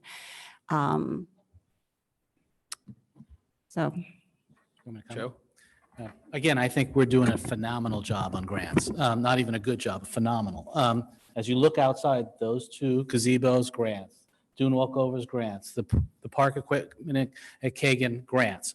So that's just looking right out that window. But as Tom is saying, is exactly what I agree with, and that's exactly why Matt and I want to combine the 1 cent sales tax. Was the real reason was because of grant opportunities, was to make our CIP more robust, and you get actually more points when you apply for a grant when you have it on your CIP. So that's one of the reasons why we talked about putting them all together. But Peggy does make a good comment. There's some things on there that we don't know what you want. So it is a good idea to go to the Florida League of Cities and to see what, the energy grants, like you're saying. That is not on our CIP program to have charging stations, let's say. But remember, none of these grants are usually, except for the one we're trying to get with the generator, there's matching money. So it's not like you're getting 100% of the money. They're usually a 70-25 or 50-50. So most of these are grant matches. So first you have to have a more robust CIP. If you want something on there, you have to convince your colleagues here, I want to do something. But your comment is great because you don't even know what's out there. I think that's what you're saying. So that's where you go to the league. I think your comment was, I want Ryan, or wherever we use with, Ryan Ruske is the grant consultant, to give us a yearly or 6-month list of what's out there. And so I thought that was excellent what you said there. And we are working on your request, by the way. We're still surveying other municipalities. I think we're almost done, right, Matt? So I think everything you're saying is we're covered, except one element is I don't know what you guys want. I know what staff wants because it's on our CIP. But do you want charging stations? Do you want, let's just an example. Do you want other things that we should look for grants? I don't know that. And that's why you have to look at your CIP and say, let's plan for this in the future and just put on the CIP. That doesn't mean you have to fund it. It's just on there, and then we know what you want. Would it be a better idea, Joe, to have that presented to us? Because going to grants.gov, and I can get you this other site, and then you could list the ones that would apply to our town. And then as a council, we could say, hey, this is a matching grant, yes, no. But grants have a time frame too, where you need to apply quickly. You don't wait on some of these things. So I don't know if there are annual grants that come out like that. I would have to go to some of this and start looking at it myself. And I could probably come up with a list by the next meeting and just say, hey, these are some grants that I've seen and I'd like to see us, take a look at. Please do. Okay. Yeah, please do. I could do that.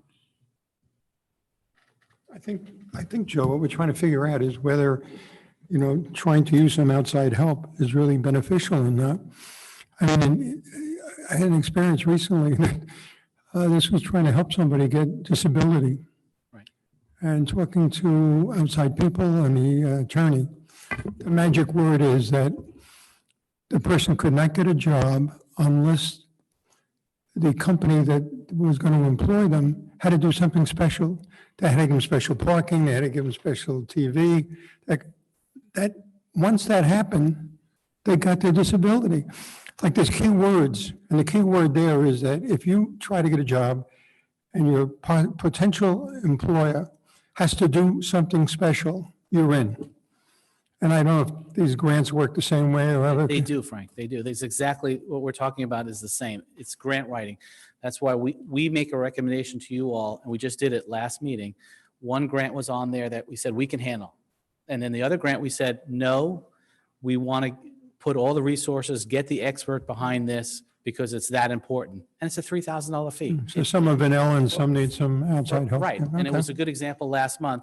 So we make that recommendation to you and say, no, this one is very important that we get the lobbyists, get the grant writing help or assistance, and others we say, no, we're fine with writing it in-house. So, but we are doing that part.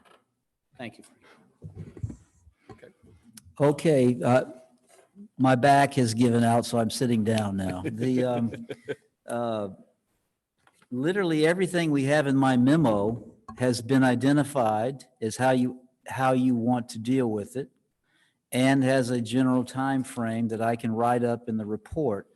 The only question that remains is, are there any other items that you wish to discuss or to add to a list or whatever you have in your mind?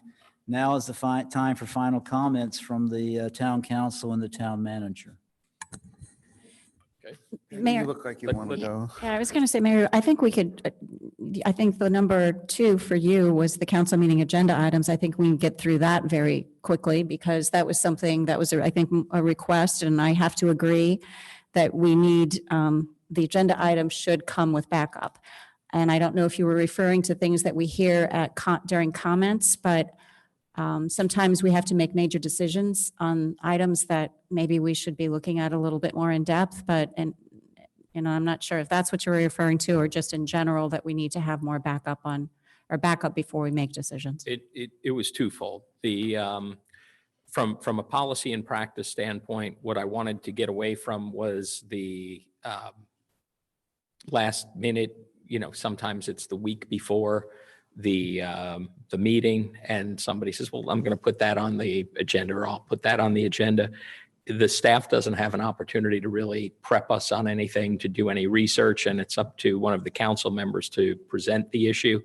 That seems more appropriate for comments from the council, and then we can discuss it and hash it out and see whether or not it should go on the agenda. And if staff needs to do something in order to give us backup or make a recommendation to us, at least we can handle it in a more formal manner, as opposed to what seems more, I just want to put it out there for discussion. If you just want to put it out there for discussion, that should be a comment from the council. The other part of it is that, yes, sometimes there's a couple items that'll come in at the tail end of a meeting where we need to have consensus and there's no prep. And, sometimes maybe you get a phone call, maybe Joe will mention something at the beginning of the meeting, but otherwise we're trying to figure it out. And most of the time there's somebody from the staff that's kind of giving us the background or the report on it.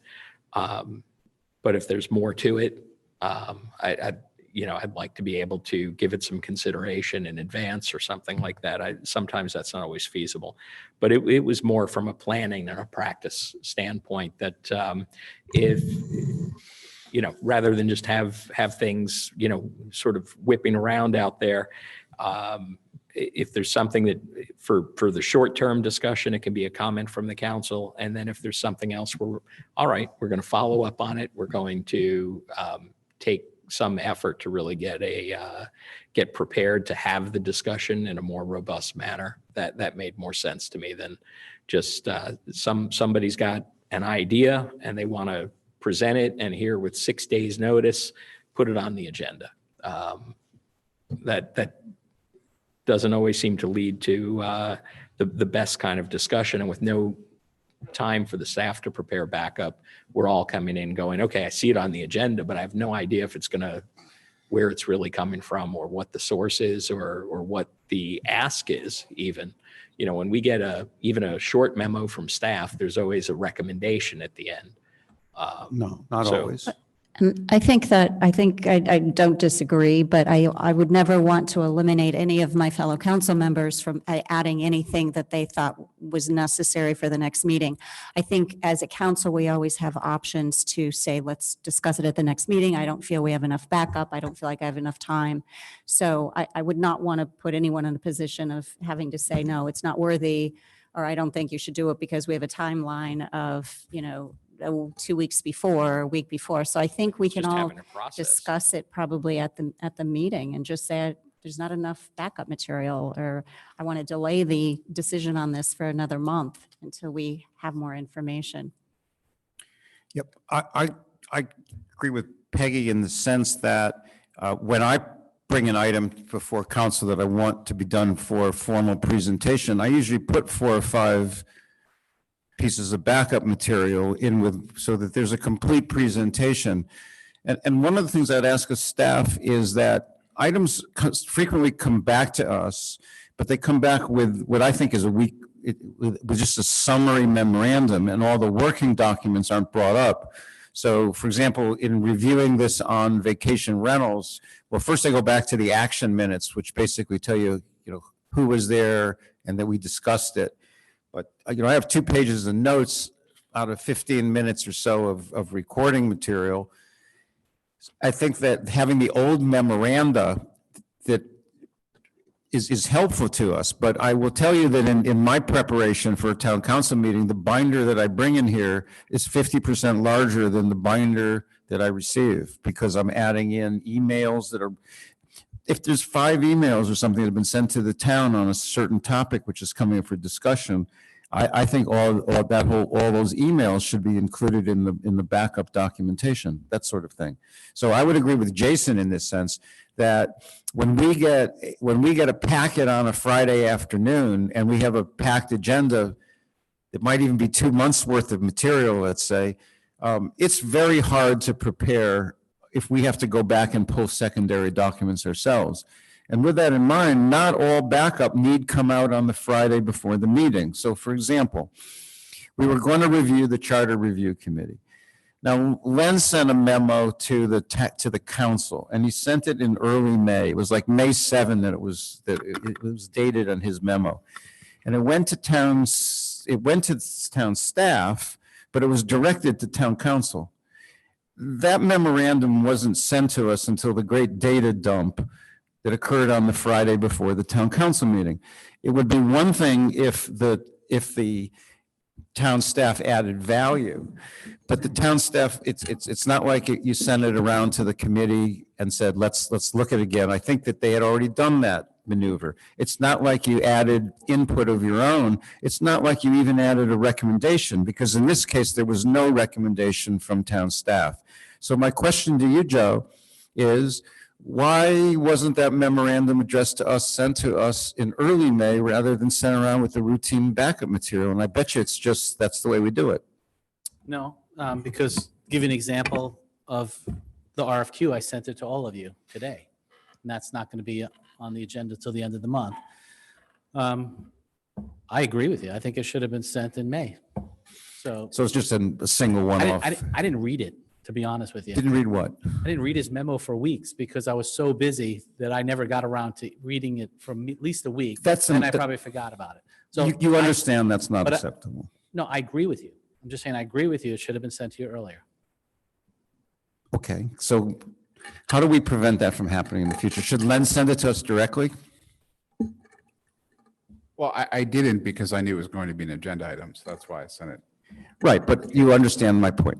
Yeah, no, I understand your point. I agree with you. I don't think I need a consensus. I think anything we have earlier, we should send it to you. Okay, because I think that's the consensus of everybody on this body, that it's really tough when you get hit with a big briefing book on a Friday, and you could have had the opportunity to review one or more of those items 2 weeks ago. I just did it today, for an example, RFQ. Thank you. Okay, I have a tangential question to this for you, Jason, which is, I've never been able to solve this, but something I feel very bad about is when we have comments from the audience, and somebody who has really never done any public speaking, never done anything, but they come up and they're willing to describe what they think is a real problem. And we might even agree with it, but we just have no way to even indicate to the individual that we're going to do anything. Now, I don't know if there's any way to attack that kind of thing. I don't know if you've had the same experience when people come up, they tell her what their problem is. We say, hey, that's, but we can't say anything.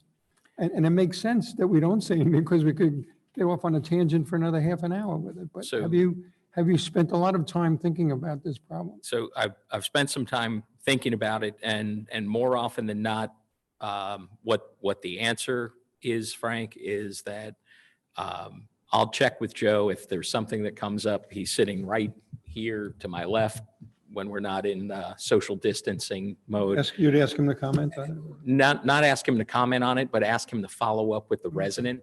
And if you notice, I think more often than not, if there is something that's being brought up that needs to be addressed, or he doesn't know the individual, somebody follows the individual right out of the Would the council resident be chambers. aware of that there's some conversation going on, at least, or some potential follow-up? Well, I think they're getting caught before they get out the door. Okay. So I think that's usually very, very helpful, very direct. It's sort of in keeping from the town's, from a high level of service standpoint that the staff's providing. It's not that we as a council can make a policy decision there on the Sure. spot. That's usually not their, it's usually an observation or something, or a question A they little have. bit of a nutty problem to try and serve everything. And in addition, when things are, I would often, 2 or 3 people would show up to the mayor's hour and usually have a question. The way to deal with it, sure. That's another way to try to deal with it, where people that are not used to public speaking don't feel like they have to come into what feels like an intimidating setting, speak into a microphone. They've got a very informal way. They've got more than one council member usually there that they can have a conversation with, and they've also got members of the staff. That's a really good way. I think it would be difficult. I mean, what we're doing, I think, is good, because it would be difficult to take, we'd all have an opinion on what a public comment would be, and that would just, the length and the process of that would be very long. Going back to your number one, Jason, I always look to see if I'm the culprit of what you're talking about, because we should all do that, right? And I know I put on the beautification and the ecology, but I asked to do that at the last meeting, and I think I expanded the backup. I think the time before I did beautification, but that was something that we had. So I think that was a simple one, but what you're saying is totally, the point is taken. So, you do need backup, and I think it's very important. I have a lot of files, as you can see, and so I have all the backup that I need. But a lot of times, if we're not providing that backup, that is important. And just a comment on the mayor's hour. Have you ever thought about doing that virtually? Because I know you've canceled several of those, and I just wanted to throw that out. So I did discuss it with Joe, and I think the issue becomes. I poo-pooed it. Because what? I poo-pooed it, the sunshine. Sunshine. Well, I have sunshine concerns. okay. Okay.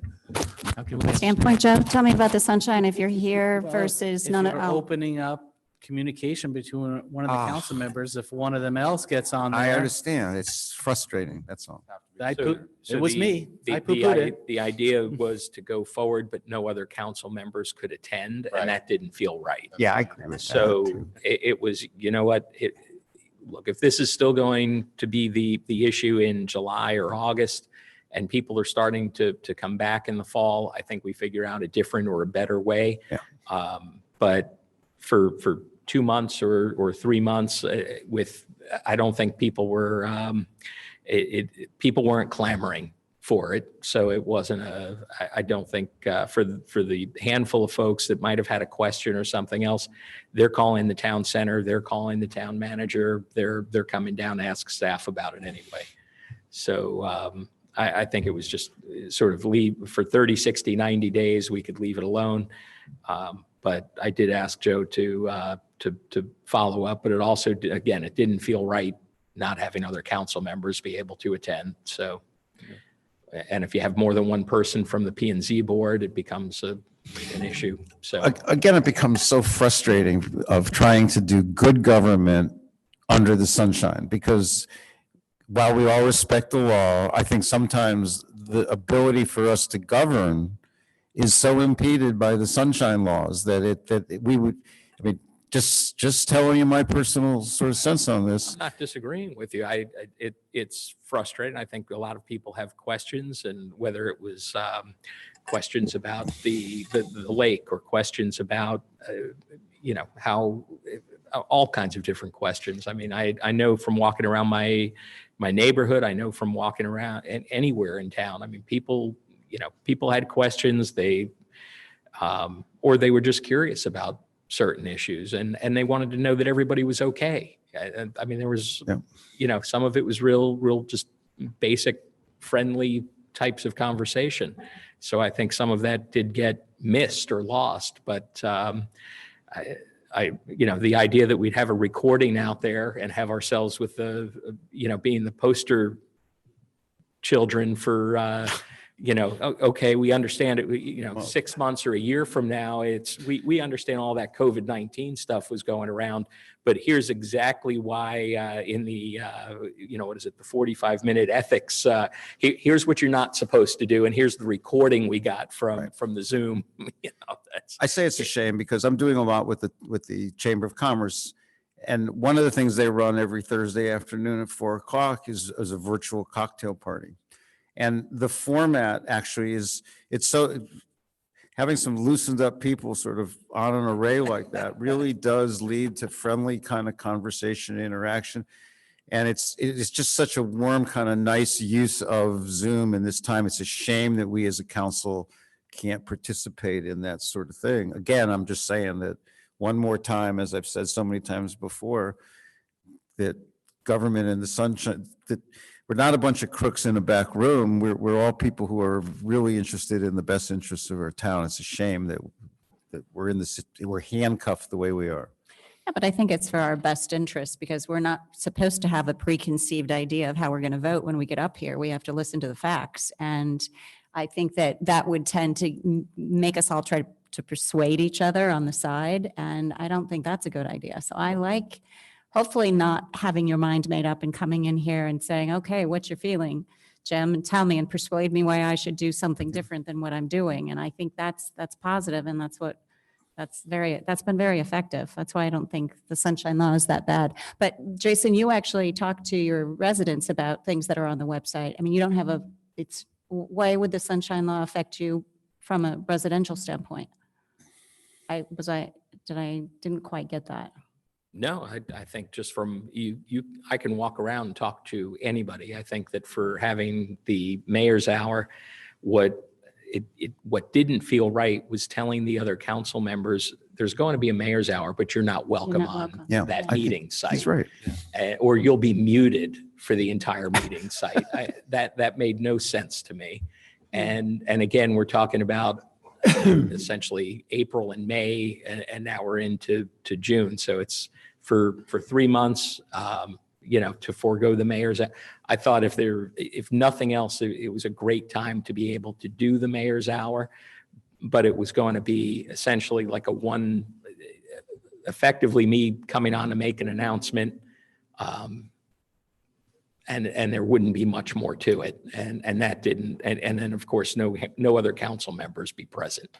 The other way we could do it, I suppose, is to rotate the responsibility so that we could have one town council member, let's say in June, and that could be you as the mayor, and then we could have the vice mayor, the next go around, and just have one representative. If indeed it was worth trying to have such a thing, I wouldn't mind that.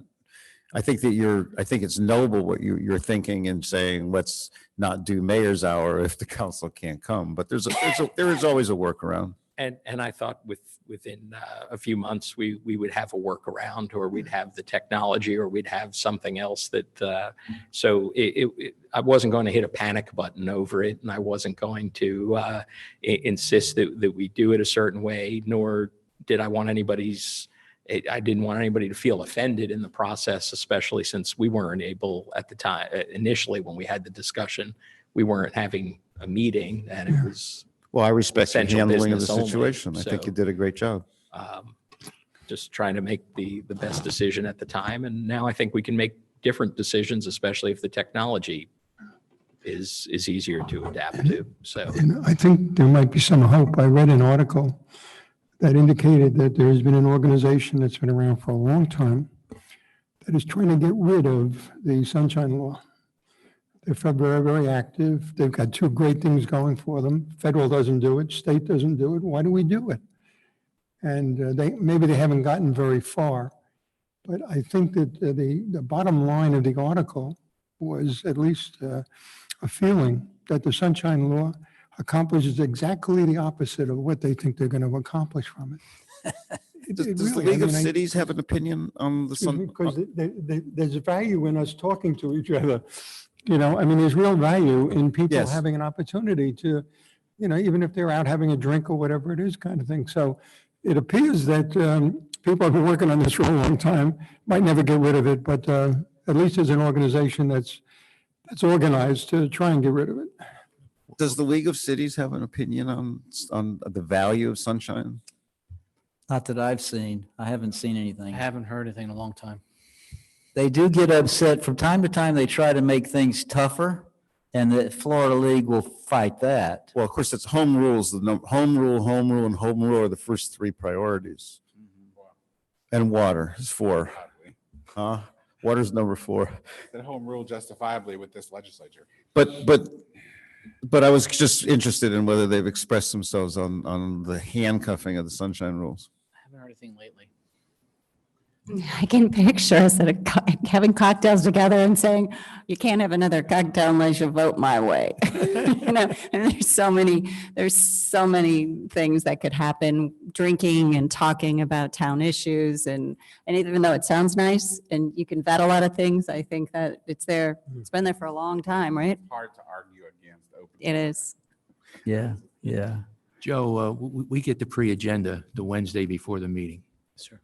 What is the deadline to get an agenda item on the agenda for a council member? What's the cutoff?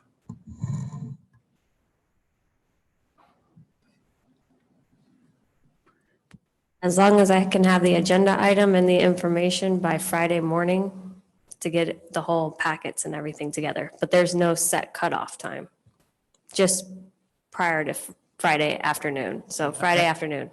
Yeah, I always thought when the agenda item came out that the cutoff was that Wednesday at noon and that nothing could be added on after that. And apparently that's not correct. You know, For staff it is, but not for council. If council wants to add something, we try not to Anytime. get involved in that. you know, it's not unusual for cities, and everyone I worked for, they have a policy for what the agenda itself looks like, what will be on that agenda. An example of on it would be, some places, the agenda states what the staff recommendation is on the face of the agenda. But that's just an example. But the point being, you folks, elected officials, they decide what the agenda itself looks like. Then it's not unusual for there to be procedures relative to cutoffs for when items are submitted for the face of the agenda and when backup material must be in by such and such a day.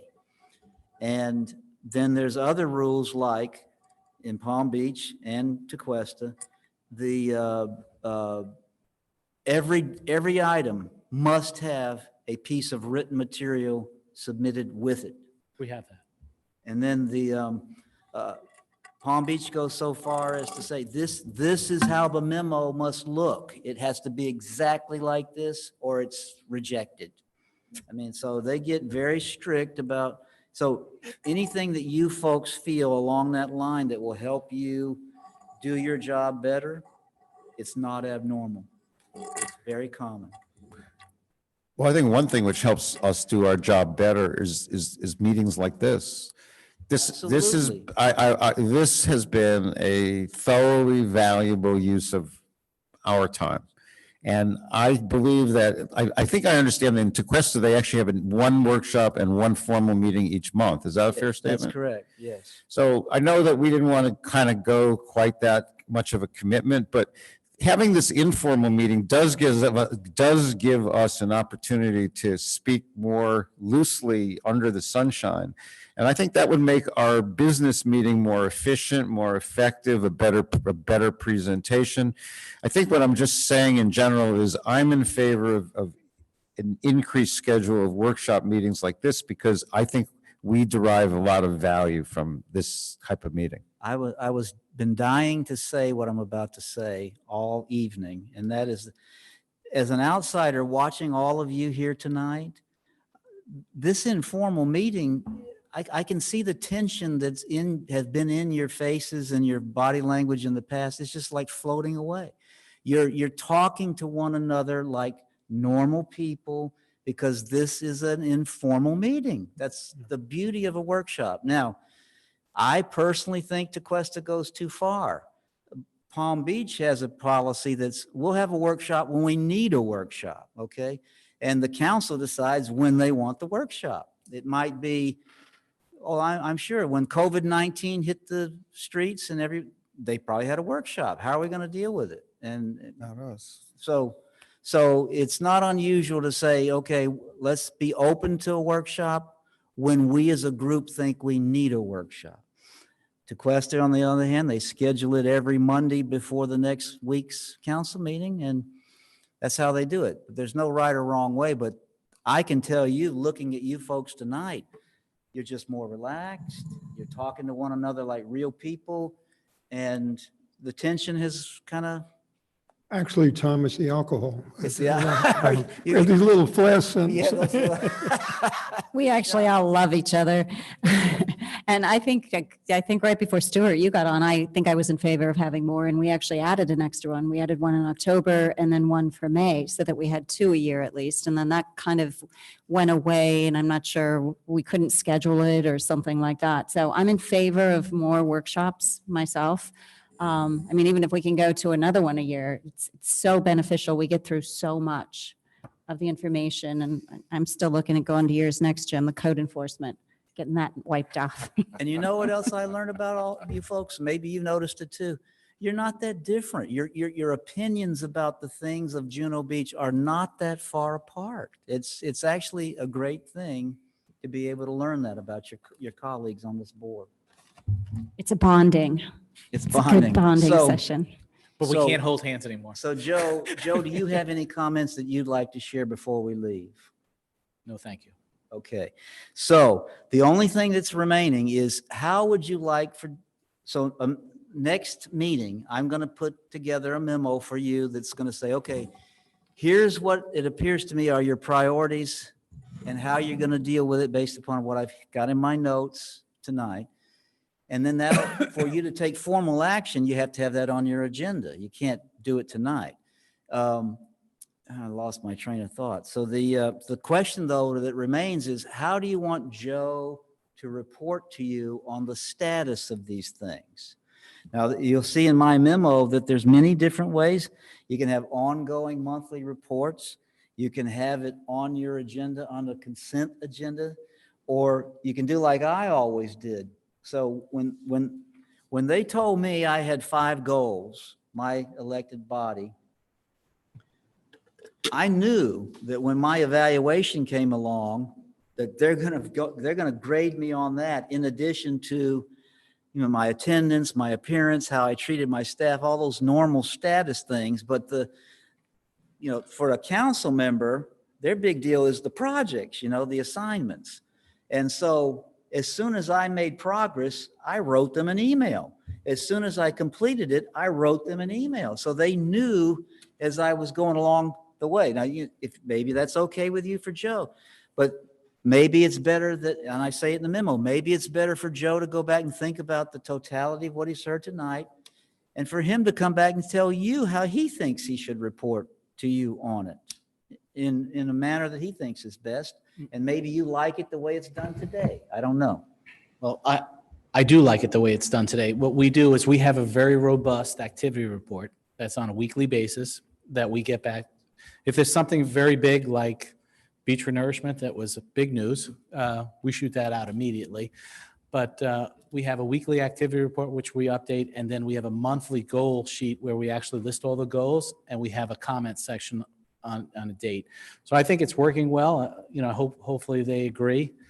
But maybe I should add something about the activity report if I can. Can I add something? Because there's been some discussion about the activity report. We should advertise it and promote it and send it out through the community. And I just want to make sure you know what my position is and see if you all agree, because you're the policymakers. The problem with having a detailed, very detailed activity report is whoever the audience is and reads that activity report, they call us and they have a lot of concerns, because this is if we didn't have government in the sunshine or public records laws, we wouldn't send that to anyone else. This is very detailed oriented. You know what we put in there. We put people's names. We talk about asbestos. We talk about all kinds of stuff that is very sensitive information. So if we would have to send it out and this one resident says it's a great activity report, they want to send it out to the whole community, we would have to either water it down, which I don't want to do because I think the policymakers should know everything that I know, or secondly, we're going to have to increase staff, because the amount of calls we would get when we had an asbestos issue or something like that, we're going to get 300 calls. So I think it's working perfectly. Whoever wants the activity report, of course, we tell them it's free and we give it to them. I think we have 30 or 40 people on there. Is that about right? We have about 30 or 40 residents. We don't promote it. But again, if someone says, I'd like the blurb or I'd like the activity report, we say, of course, we'll give it to you. So they get it. But I'd like to keep that policy. The person has good intentions because what they want to do, but I just want to tell you there's a negative to that. So again, you're the policymakers, so you give me guidance, but I think there's more negatives than positives if we promote this thing and send it out to everyone. Give you another example. I'm on many boards, as you know, I'm on the leagues board with the investments. Well, in 2008, the communication I was getting, we would have had to run to the bank. We would have had some serious financial issues if people saw that information that I was getting at that time. So again, it's public, but let's not broadcast it to everybody because we would have so much time we'd have to dedicate to that. And that's my input. That sounds valid to me. I mean, as long as you're regularly providing it to these people, then you've done your job. Yes. And again, if somebody comes in tomorrow, which, Marianne left. Marianne, she came in and says, I want it. We give it to her. We can't stop it, but promoting it sounds good, but I just wanted to give you my 2 cents. I agree. I mean, that's a lot of staff's time trying to you. field all those questions that you would get. Yeah. It would be a big burden on us. I agree. Thank you. Thank you. I agree. Thank you. We will let that Okay. resident know. As far as I can tell, we're done. The Can only I- thing can I- Go ahead. You No, go no, first. no. No, sir, go. Oh, all right, then I will. Code enforcement?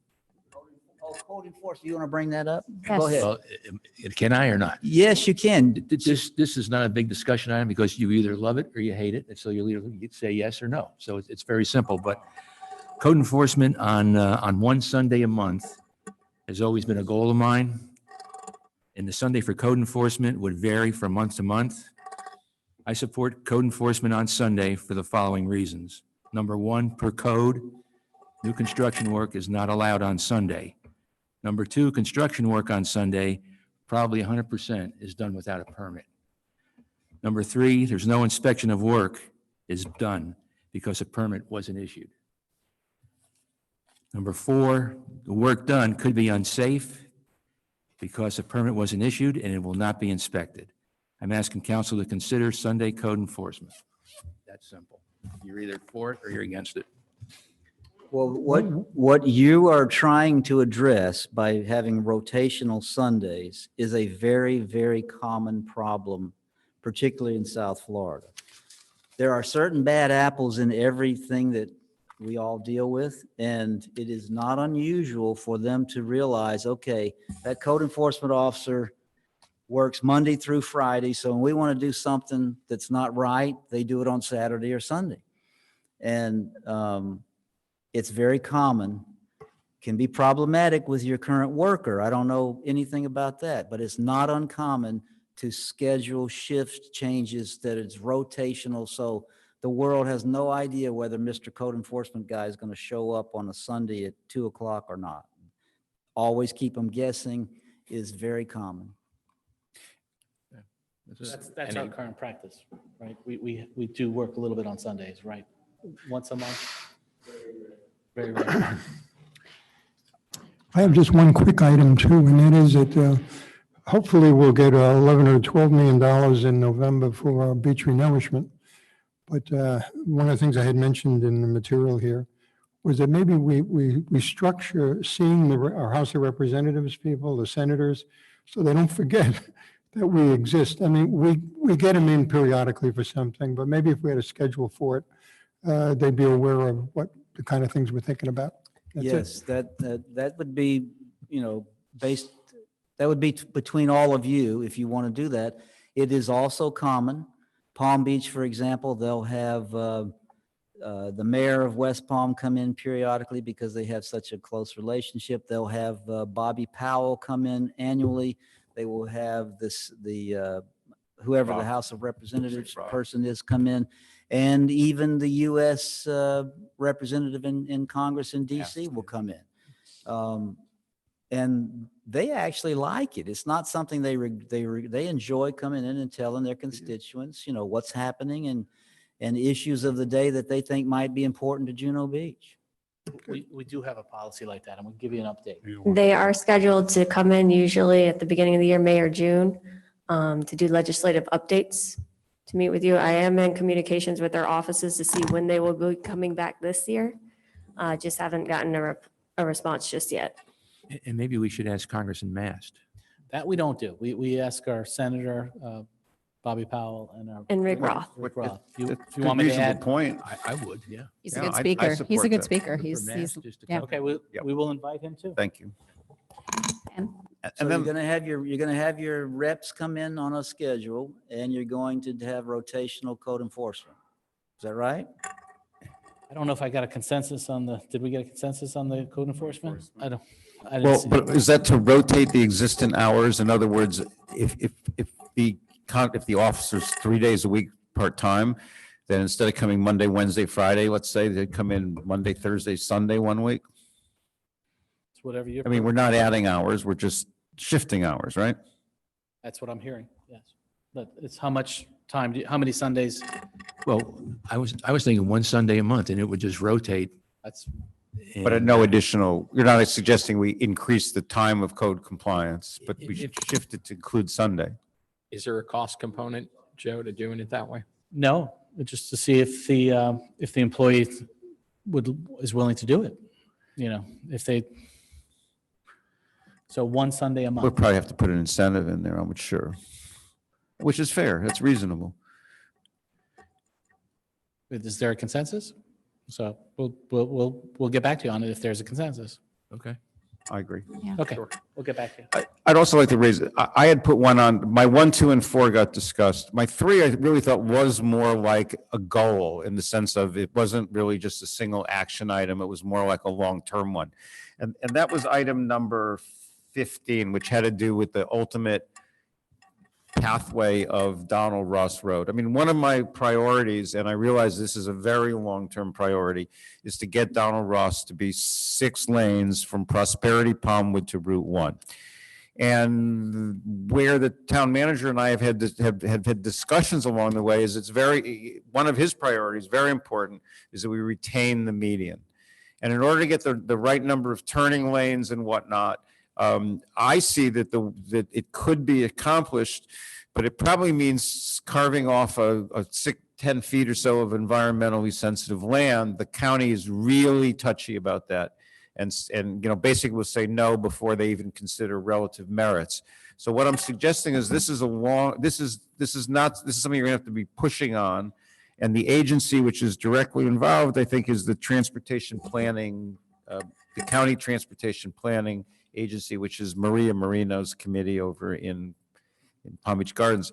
And if we're to affect this goal, I think we really need to assign a representative, be a council member or staff member. We don't have voting power on that. But I think that my goal here was to begin the process intergovernmentally in order to see if we can accomplish this as a long-termer. It didn't make the cut, but it's something that I would like us to consider at some point. I'd like to consider, I don't want to take time now that we're at the end. I didn't meet the parameters, but I think it's an important goal. Stu, I agree with you on that goal. What we've heard, it's not a possibility, but maybe we should instruct legal to look into it, because the problem is they're not going to give up that land. So is that even possible, Len? Because that's written in the referendum. Yeah, well, it depends on the covenants. I haven't looked at them, but it could be that it's prohibited by the covenants, the bond covenants. Is that what they're telling you, Tony? Because we did ask that question. And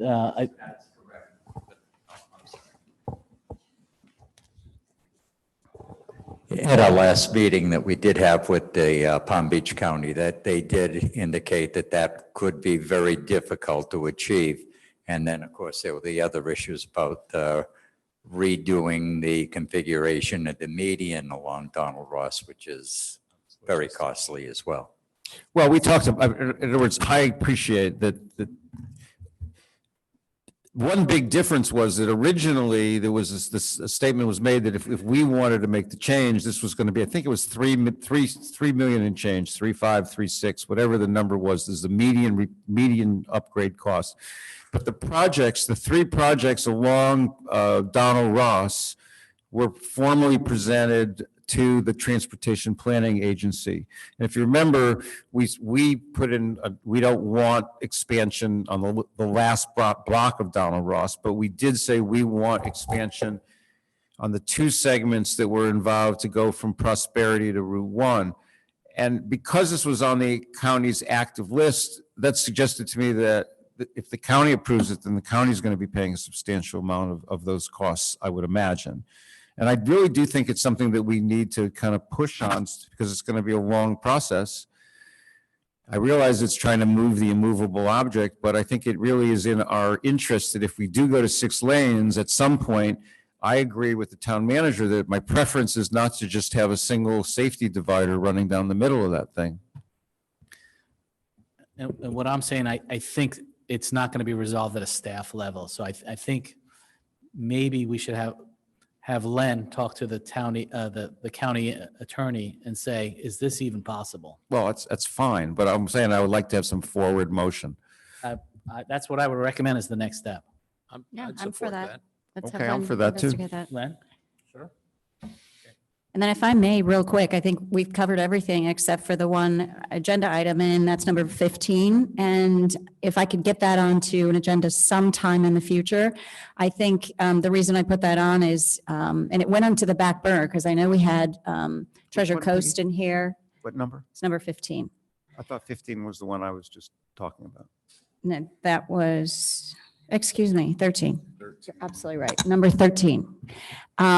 So we talked about that when Treasure Coast, Kim Delaney was in here and she gave us the program that she came up with, which was 103,000. And I had looked at one time on breaking that down, but there's another charrette that happened, which was the US 1 multi-model event. And I went to that. I don't know how many other people went, but I pulled that out and I started looking at this, and it shows pictures of Donald Ross, US 1 corridor, first, and then it shows what the US 1 corridor could look like. This is the Donald Ross, and this is Donald Ross. So it's a really amazing piece of material that we have here. They do this throughout the little pamphlet that I have, and this is probably 3 years old.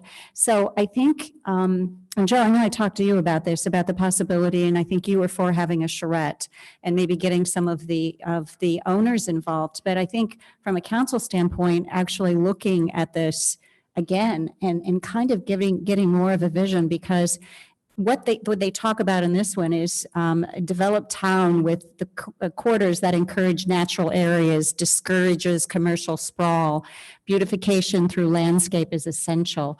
And it just, even if we looked at this product from the perspective of landscaping more within our community, I think it's worth discussing as an agenda item sometime and getting more input on it. And I don't know if it's something that we can bring this group in. They talk about the comments from the charrette workshop that's just specific to Juno Beach. So it has a wealth of information here that I would like to kind of look at again sometime as an That be agenda item. distributed? Can the staff distribute that to us? Yeah, sure. Please. Okay. You just want it on the agenda in the Well, I don't future? think for next month. I think next month we're going to kind of have a full month just because we didn't get to some things. So Have a possibly in the couple full future, months, yeah. maybe July before we actually hit budget season. One thing you mentioned was having the owners involved in this, the property owners. And I think we need to meet first, Jim, you Well, know, I as do a too, council. And because I think post-COVID-19 is going to be a lot different. And I think we're not going to know probably for a year right, what, as far as developing properties, what it's going to look like. right. And maybe it's a meeting that we have with planning and zoning ahead of time, you know, and we do it at 4:00 instead of 5:30, and we include them, which is always positive because they like that. And going back to, I think, Stuart, you mentioned planning and zoning should be involved in our process of our community event center. That's something that we can talk about later, but so if we get that on maybe for the July meeting on the agenda, I'd like to do that. Can you repeat that? For Jackie? for What was that? looking at For the PNC? no, for us right Okay. now, and then we can discuss it a little bit more. It's not something that we need to rush right now because I don't think anyone's going to be doing a mass amount of development commercially right now. We can review that with you all and discuss it, make our observations. Is that what you want? Yeah, and then the town council can do that also. I think the consensus of council is that we owe Mr. Bradford a round of gratitude and applause. Great job, Sean. Good job. And a new back. And a new back. His only problem is he's an Alabama fan. That's a real failing, I'm afraid. So we're adjourned. I'm good. What happened to, poor Frank's Tacos are sitting here. I'm going to keep looking. I feel so bad. He didn't get his tacos.